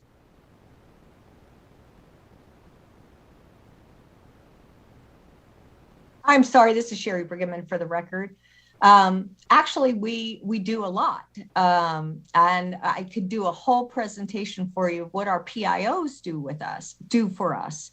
So we have law enforcement PIOs who are all over the state. We have them in the north, we have them in the south, and we've centralized the communication with our director's office PIO, who handles all of our communication through the web, and I'm losing a word here, but also coordinates all that kind of information out to people on the web and while it's happening. So we have these wonderfully outgoing people who go to the schools, including the grammar schools and high schools, for different presentations like the DRIVE program or the teenage fatalities program, and that's not what they call it, but it's something like that. Oh, yes, we do all of that, and it's just 0-teen. I'm being updated, thank you. So we have a lot of that that's happening, but that could be its whole production to you for easily an hour. We'll be happy to talk to you offline if you'd like, or give you a little tour of what we do there. Okay, thank you. Well, if there's just any way to quantify it with data, that's, I think, always helpful to the whole committee. And the last question, it really fast, is on your slide number 13. I also had questions about that because that Assemblywoman Miller touched on, but I think just for the sake of brevity, it might be helpful to have this broken down by year, because as I read it, it seems to me that we're comparing applicants, but I don't know what year. Are we just saying last year this is how many applicants we had, or percentage of applicants? And then are we comparing it to our current population of officers? Because we've seen a demographic shift in our state over the decades now. And so that might show us a different picture on this slide than if we were to do a year-by-year analysis. So how many applicants per year, how many hired per year may show a different picture than what's our current population of officers who've been serving for 10, 20, 30 years compared to who's been applying in the last year. So I think that having that broken down by year might help us to get a clearer picture of who are we hiring, who are we turning away, and so forth. Sherry Brigham for the record. Yes, we will clarify that. This was 2019 because we did not use the COVID year for the ethnicity percentages. And you are correct. The Nevada census was the most recent census. The officer applicants were in that year, but you are right when you're looking at that gray bar. What is our sworn population? We are looking at now. Not what it was in 19. So yes, we will get a little more deep diving into some of our numbers. Thank you. Mm-hmm. Okay, thank you very much. This is an important discussion, and I've appreciated having heard this presentation over the years. I think the department's come a long ways, and yet in some ways we're still talking about some of the same things that we were talking about many years ago. But in other ways, you're doing an excellent job at reaching out, and I know that there's more that can be done. But so thanks everyone for the discussion. We need to move on to budget account 3743, the investigation division. And we have one main question in that section, but if you want to give a really quick presentation for that, and then we'll just get to the question that we have and any other questions that the members might have. I will do that. Good morning, Chair and committee members. My name's Patrick Conway. I'm Chief of the division, the Investigation Division. With me this morning, Ryan Miller, Deputy Chief, and Feline O'Keefe, our ASO. I'll make this real brief. We have a number of slides, but I can go through those pretty quickly and then answer any questions you may have. On the first slide, you'll see our mission statement, and that just emphasizes our commitment to support the department's effort to promote safer communities. Next slide is an overview of our goals. The goal here is to provide superior service to our partners, employees, and the public. The next slide shows you our statutory mandates. We won't go through each one of these, but essentially we provide investigative services both in the area of controlled substance violations, and when we receive requests from certain entities, we go in and provide those services. We also provide polygraph services, and we operate the Nevada Threat Analysis Center, that's the statewide fusion center, and the Safe Voice Handle with Care Support Center. We'll talk a little about those in a minute. Next slide is our core activities. And again, I touched on it, but we offer major crime services both in Carson City and Las Vegas, and that involves homicides, crimes against children, sexual assaults, officer-involved shootings, those kinds of things. Our controlled substance investigations, we handle those through operating multi-jurisdictional task forces around the state. Those main task forces are in Carson City, Winnemucca, Elko, Ely, and Fallon. And then we participate in DEA drug diversion task forces and things like that as well. Next one covers some of the other core activities. We offer polygraph services. There was a lot of talk about polygraphs. I didn't jump in there, but just so that the committee is aware, NAC 289-110 does require the use of a lie detector for peace officers that are category 1, 2, or reserve officers. And then the NRS defines what a lie detector is, and polygraph is one of the devices used there. As I said earlier, we also operate the Nevada Threat Analysis Center. That's a fusion center. We're one of 2 fusion centers in Nevada. Our fusion center is responsible for 16 of the 17 counties, and then Southern Nevada Metro operates the fusion center responsible for Clark County. We interact with Washoe's Northern Nevada Regional Intelligence Center and the JTTF, the FBI operates.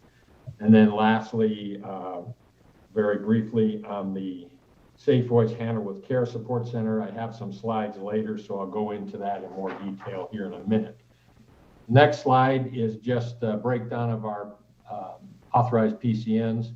We have a total of 64, 32 sworn, 32 non-sworn, and then we are supported by 16 other agency task force officers and 4 contract officers who operate in the Fusion Center. Next slide is just the overview of how those positions are distributed across the state in the form of our organizational chart. And then we'll jump to our activities. This is the FY 2021 activities. Obviously, we had a little impact from the pandemic, but this shows you a breakdown of cases and types of cases and where they're opened and closed. In the next slide, this shows some significant investigations. The main point I want to make with this slide is we're tasked with providing support across the state. And if you look at the slide, you'll see the kinds of agencies that we assist all around the state. And so we are with our division supporting those agencies that I think the statute intends for us to support. And we address a number of pretty significant high-profile cases.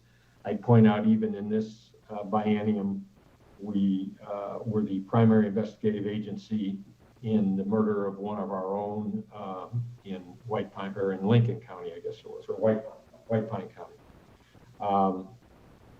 And then the other thing, during this recent cycle, we supported the Secretary of State with election cycle efforts, and we conducted investigations into threats against public officials and facilities during some very challenging times. We also assisted with security across the state during distribution of PPE and vaccines related to the pandemic. The next slide, just a real quick, shows you some of the types of seizures that our task forces are involved with. I'm not going to spend any time on that. Next, we have the NTAC. This slide just gives you an idea of the kinds of activities that NTAC engages in. During this most recent cycle, a lot of activity was expended supporting the Secretary of State and the Office of Cyber Defense Coordination to ensure system security related to elections. And they also worked with federal, state, and local partners during the presidential campaign visits to collect and disseminate information related to safety and security. Next slide jumps into our Safe Voice and Handle with Care activities. And this just gives you a breakdown of the kinds of calls we receive. It tells you the days that are most active. This is a little bit different than we've seen historically because, as everybody knows, schools have been handled for some time now remotely, and so we saw kind of a shift. If we go to the next couple of slides, the first one kind of shows the breakdown of events when we still had some in-person school going on, and the sort of the top events there had to do with bullying, suicide, drug abuse, and planned school attacks. But if you look at the next slide after we go to remote schooling, you see a change. Still some suicide threats, but you go to cyberbullying, child abuse and neglect, and self-harm. And we think some of those were related to kind of isolation that kids were feeling when they couldn't get to school.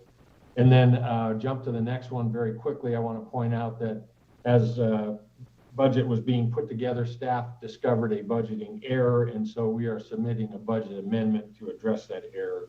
And I can talk about that later if anyone has any questions. The next slides are performance indicators, just to give you an idea of what we try to look at and measure as far as performance. And then our significant, on the next slide, our significant initiative for this period is a BDR designed to more or less more clearly define who can ask for assistance. So not to belabor this, but current language kind of allows for sheriffs, chiefs of police, district attorneys, and attorney generals, secretary of state, and education to to request assistance from the division. Historically, though, we receive requests from many other state agencies and entities, frequently involving threats against state officials, employees, or facilities, or fraudulent transactions involving public monies, or conflicts of interest for the requesting agencies. And over history, where these agencies had no other option, we've provided that kind of assistance. Also, the current statute does not specifically allow the director of the department to utilize his own investigation division to provide support for other divisions in the agency. And so this BDR is designed to specify that the division will provide investigative services to the heads of certain agencies upon request, including certain agencies involved in cannabis regulation when criminal misconduct is found. And it allows the division to investigate certain technological crimes and enforce provisions of laws relating to those crimes. And it enables the director of public safety to use the division to assist other divisions within the department where that's appropriate. Next slide talks about our single budget enhancement. Really, Curtis touched on this earlier. We look to transfer the ASO2 from the director's office to the investigation division for all the reasons that Curtis talked about. Essentially, this position is 100% focused on our matters, not available to other divisions, and it seems more logical to, rather than cost allocate 100% back, just move it to NDR where we can more efficiently manage it in-house. I kind of blew through that real fast, but I'm open for any questions that the committee might have and try to answer those. I think we're going to start with Senator Brooks. Thank you, Chair Dennis, and thank you, Mr. Conway. I just have a question, and I think you identified it, but I just want to make sure about the 183,000 shortfall for the Safe Voice program. Did you say that was just a clerical error in the way that the budget was submitted, and you're going to put an amendment in that will take care of that? We are submitting an amendment. It's a combination of issues that came up over time. There were, and I might have my Deputy Chief Ryan Miller explain that because he's been more involved in it, to give a little bit of history because it can be confusing. We won't spend a lot of time, but yes, we found a shortfall. There's a reason for that he can explain, and we are submitting an amendment. So I'll let Deputy Chief Miller come up.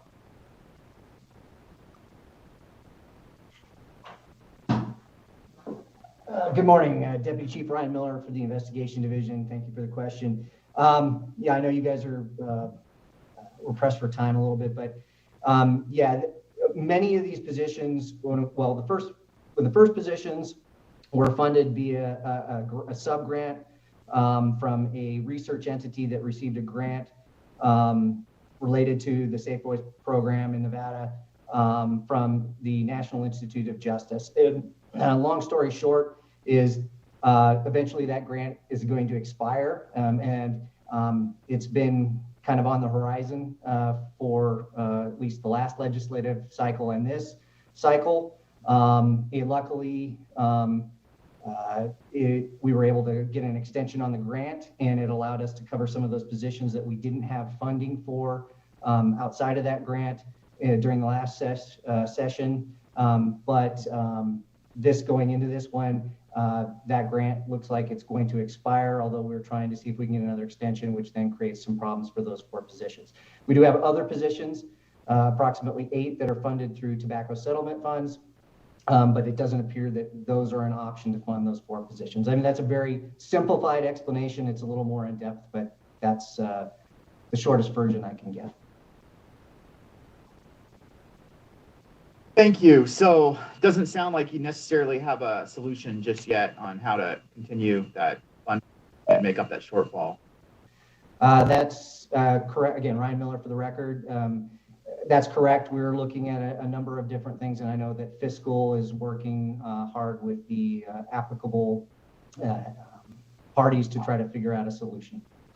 That leads me to my next question, and I think Deputy Chief Miller, you might be the person to answer this before you swap seats back.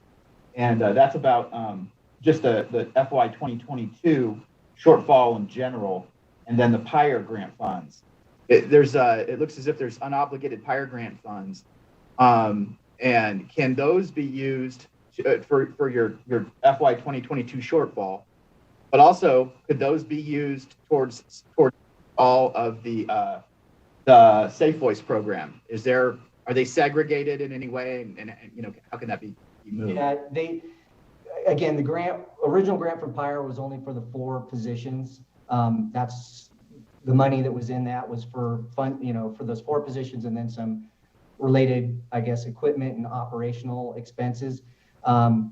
It was originally due to expire, and I can't remember the exact date, but during, I think it was halfway through this biennium that we're currently in. Again, we were able to get an extension, but because we're a sub-grantee, we have to request it from the primary grantee, who then has to request it from NIJ. When they got the last extension, the information they got back, which was the general standard information they kind of get, is that it was that future extensions of that grant would be only given under extraordinary circumstances. So we've had contact with PIRE, which is, again, the research entity that sub-grants it to us, and they're going to reach out to NIJ to see if we can continue that funding. It's just they're not optimistic based on what they've been told and in the past. And excuse me. And even if they do, it likely would not go through the entire biennium, because they would probably, if they got an extension, it would only be 1 year. But again, we are researching that. And again, the funding there would not be enough to support all the program. It would, if it was extended, even though there's money left over, it would only be for those positions and possibly some related costs to that. Thank you. I look forward to seeing that amendment and seeing if we can figure out a way to help cover that Safe Voice gap. Me too. Thank you. Thank you. Any other questions from any of our folks? Not seeing or hearing any. So let's go on and just keep so we can make sure we get done in time. We have the 4727 Capitol Police budget. If you could, same thing as last time, if you could do the quickest, just a real quick, and we got a few questions. We have one question. Okay, sorry about that. Sherry Brigham for the record. Our chief Leadus is online with us, but he was held up due to a storm in Texas. So should we have any quick questions, he will be able to help us. Moving through the first slide, you'll see our friendly friends, Marty and Ken in Capitol. They're along with our mission and vision statement. Moving on to the next slide. You'll see the jurisdiction that they are required to manage, which is over 300 buildings and 20,000 state employees. The next slide indicates, a little lost. There you go. Thank you. The policing authority, they are Category 1 post-certified, duly sworn peace officers with the authority to investigate crimes and make arrests. Then they also provide training to the state employees, including active shooter training, which is frequent around the state. And you'll see the other programs there. We can move on to the next slide. So our law enforcement activities, as most of you have seen, often include just you see them friendly faces at the Capitol, but they also include emergency action plans for the constitutional offices at the Capitol. They include patrols and building site assessments, constant security presence at the state Capitol, the governor's mansion, and then again, we have the recurring events. You know, we used to have, for instance, the Easter egg hunt, that sort of thing. But lately, our focus has been on what you see on the right is the protests, whether peaceful or not, on an almost weekly basis since COVID began. moving past that slide, because I'm lost on mine. They also handle, due to the significant funding coming in directly by cash to the departments, they perform security and make sure that that revenue is safely deposited into the proper department. Next slide. First Amendment assemblies, I kind of alluded to that earlier. In 2020, it was weekly. Nearly every single week, we had to staff up for these events. And I mean send highway patrol up from Vegas.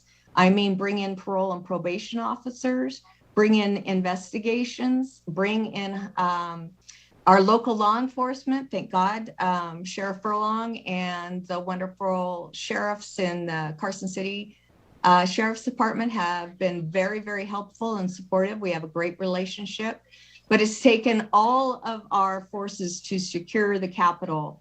The overtime you'll see listed below, I do not believe it even counts the overtime from the other agencies that supported these efforts. Excuse me. Next slide, Kim.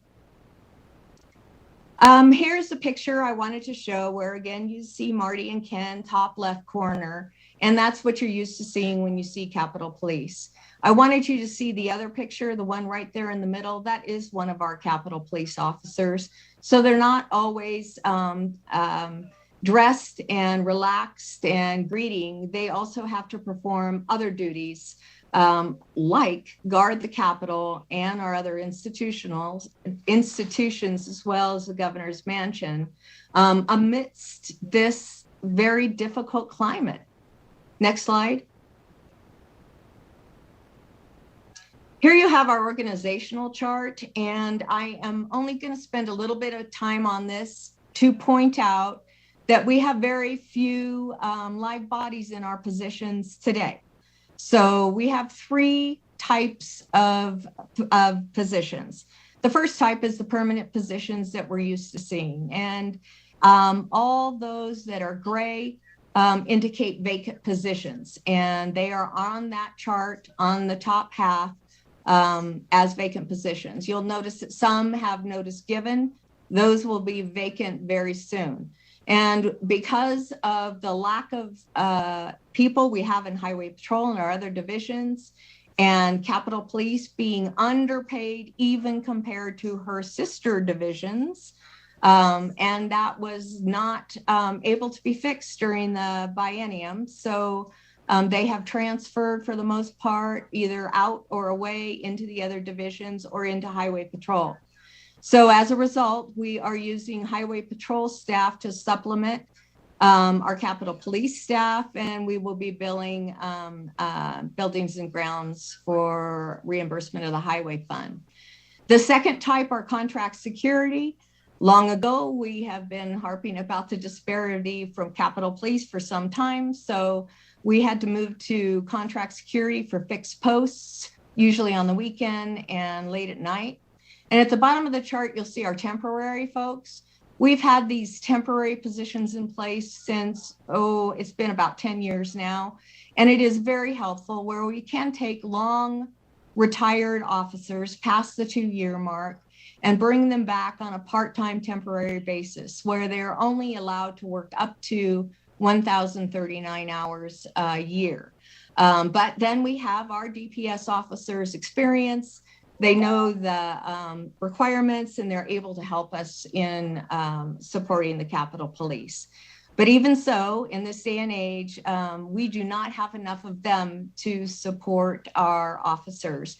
And the critical fill, where you can see that in red on a couple spots, those are officers who are here by virtue of the critical fill designation, who at the time that they left and then came back to the department were not 2 years longer into retirement, and we got approval from BOE to keep them.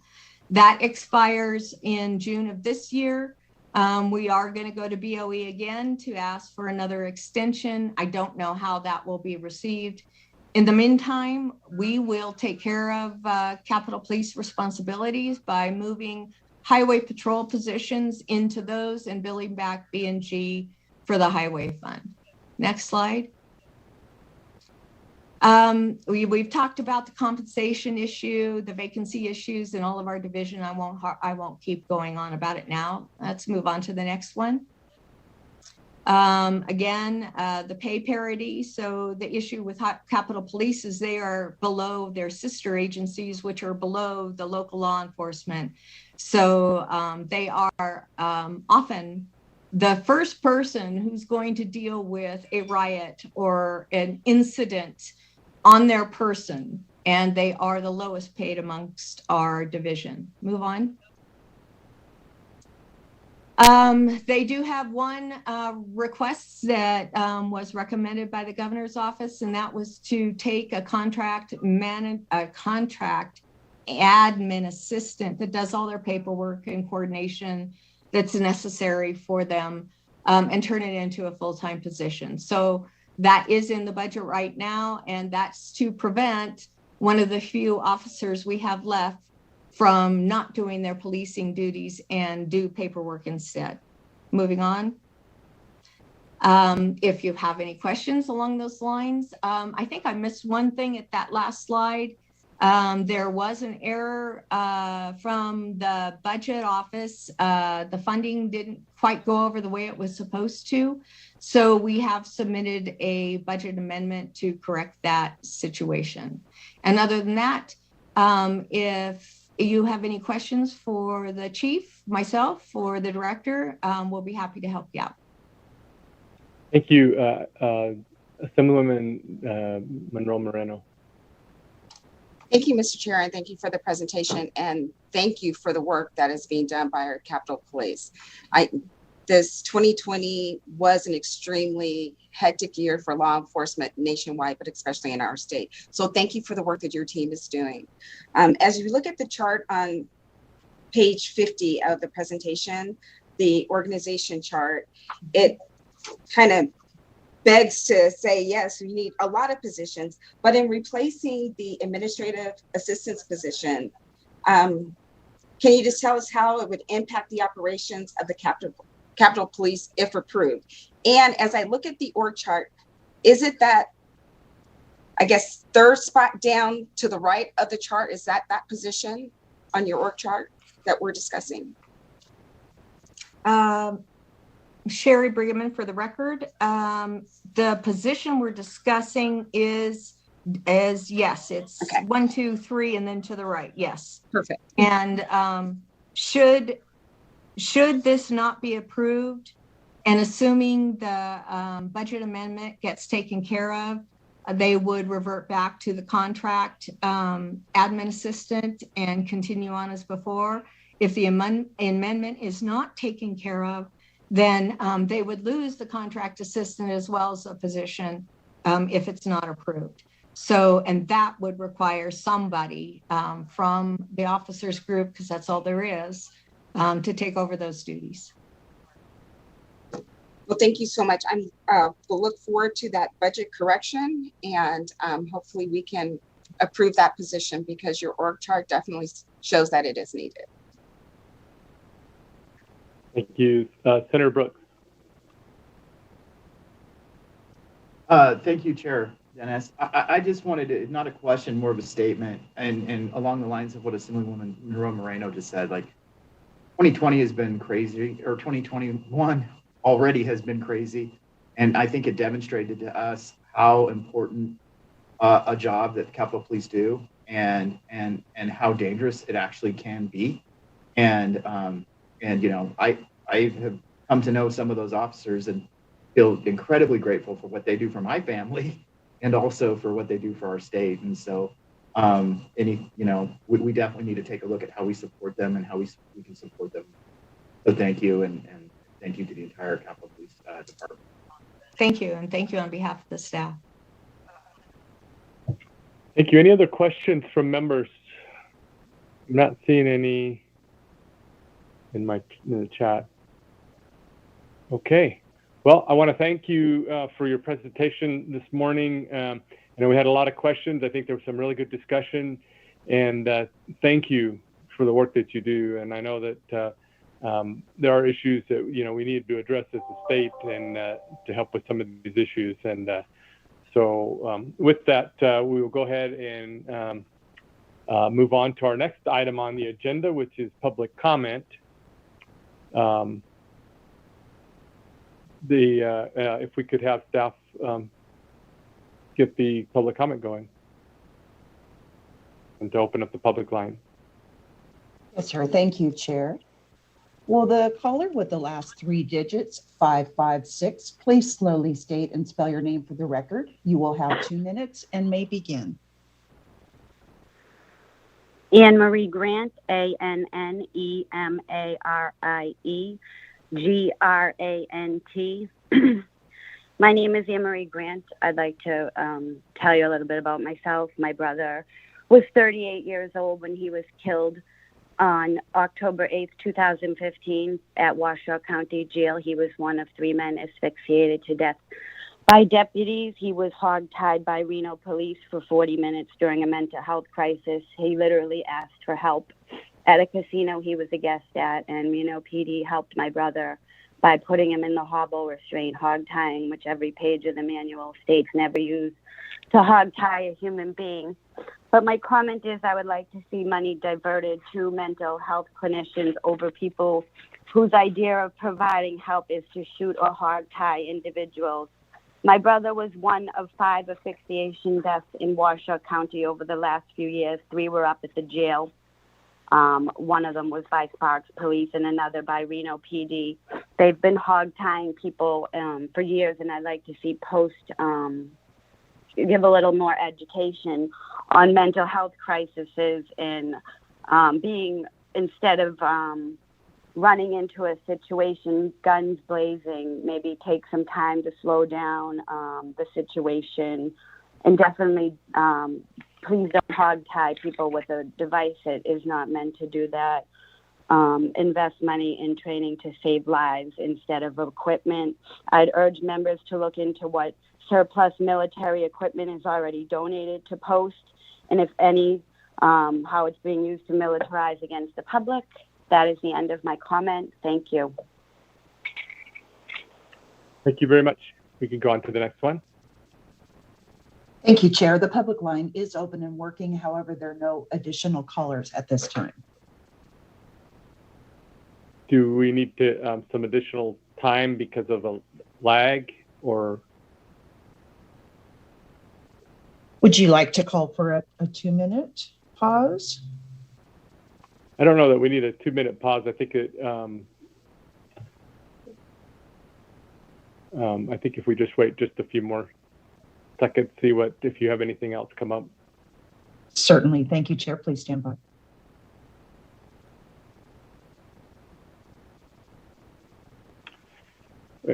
While we are waiting, let me just remind the public that's listening, we do have various ways to be able to get us information, and I just wanted to remind folks on that.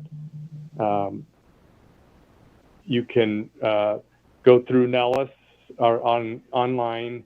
You can send in stuff via fax or email. And we also have the legislature's opinion application on Nellis, which is online.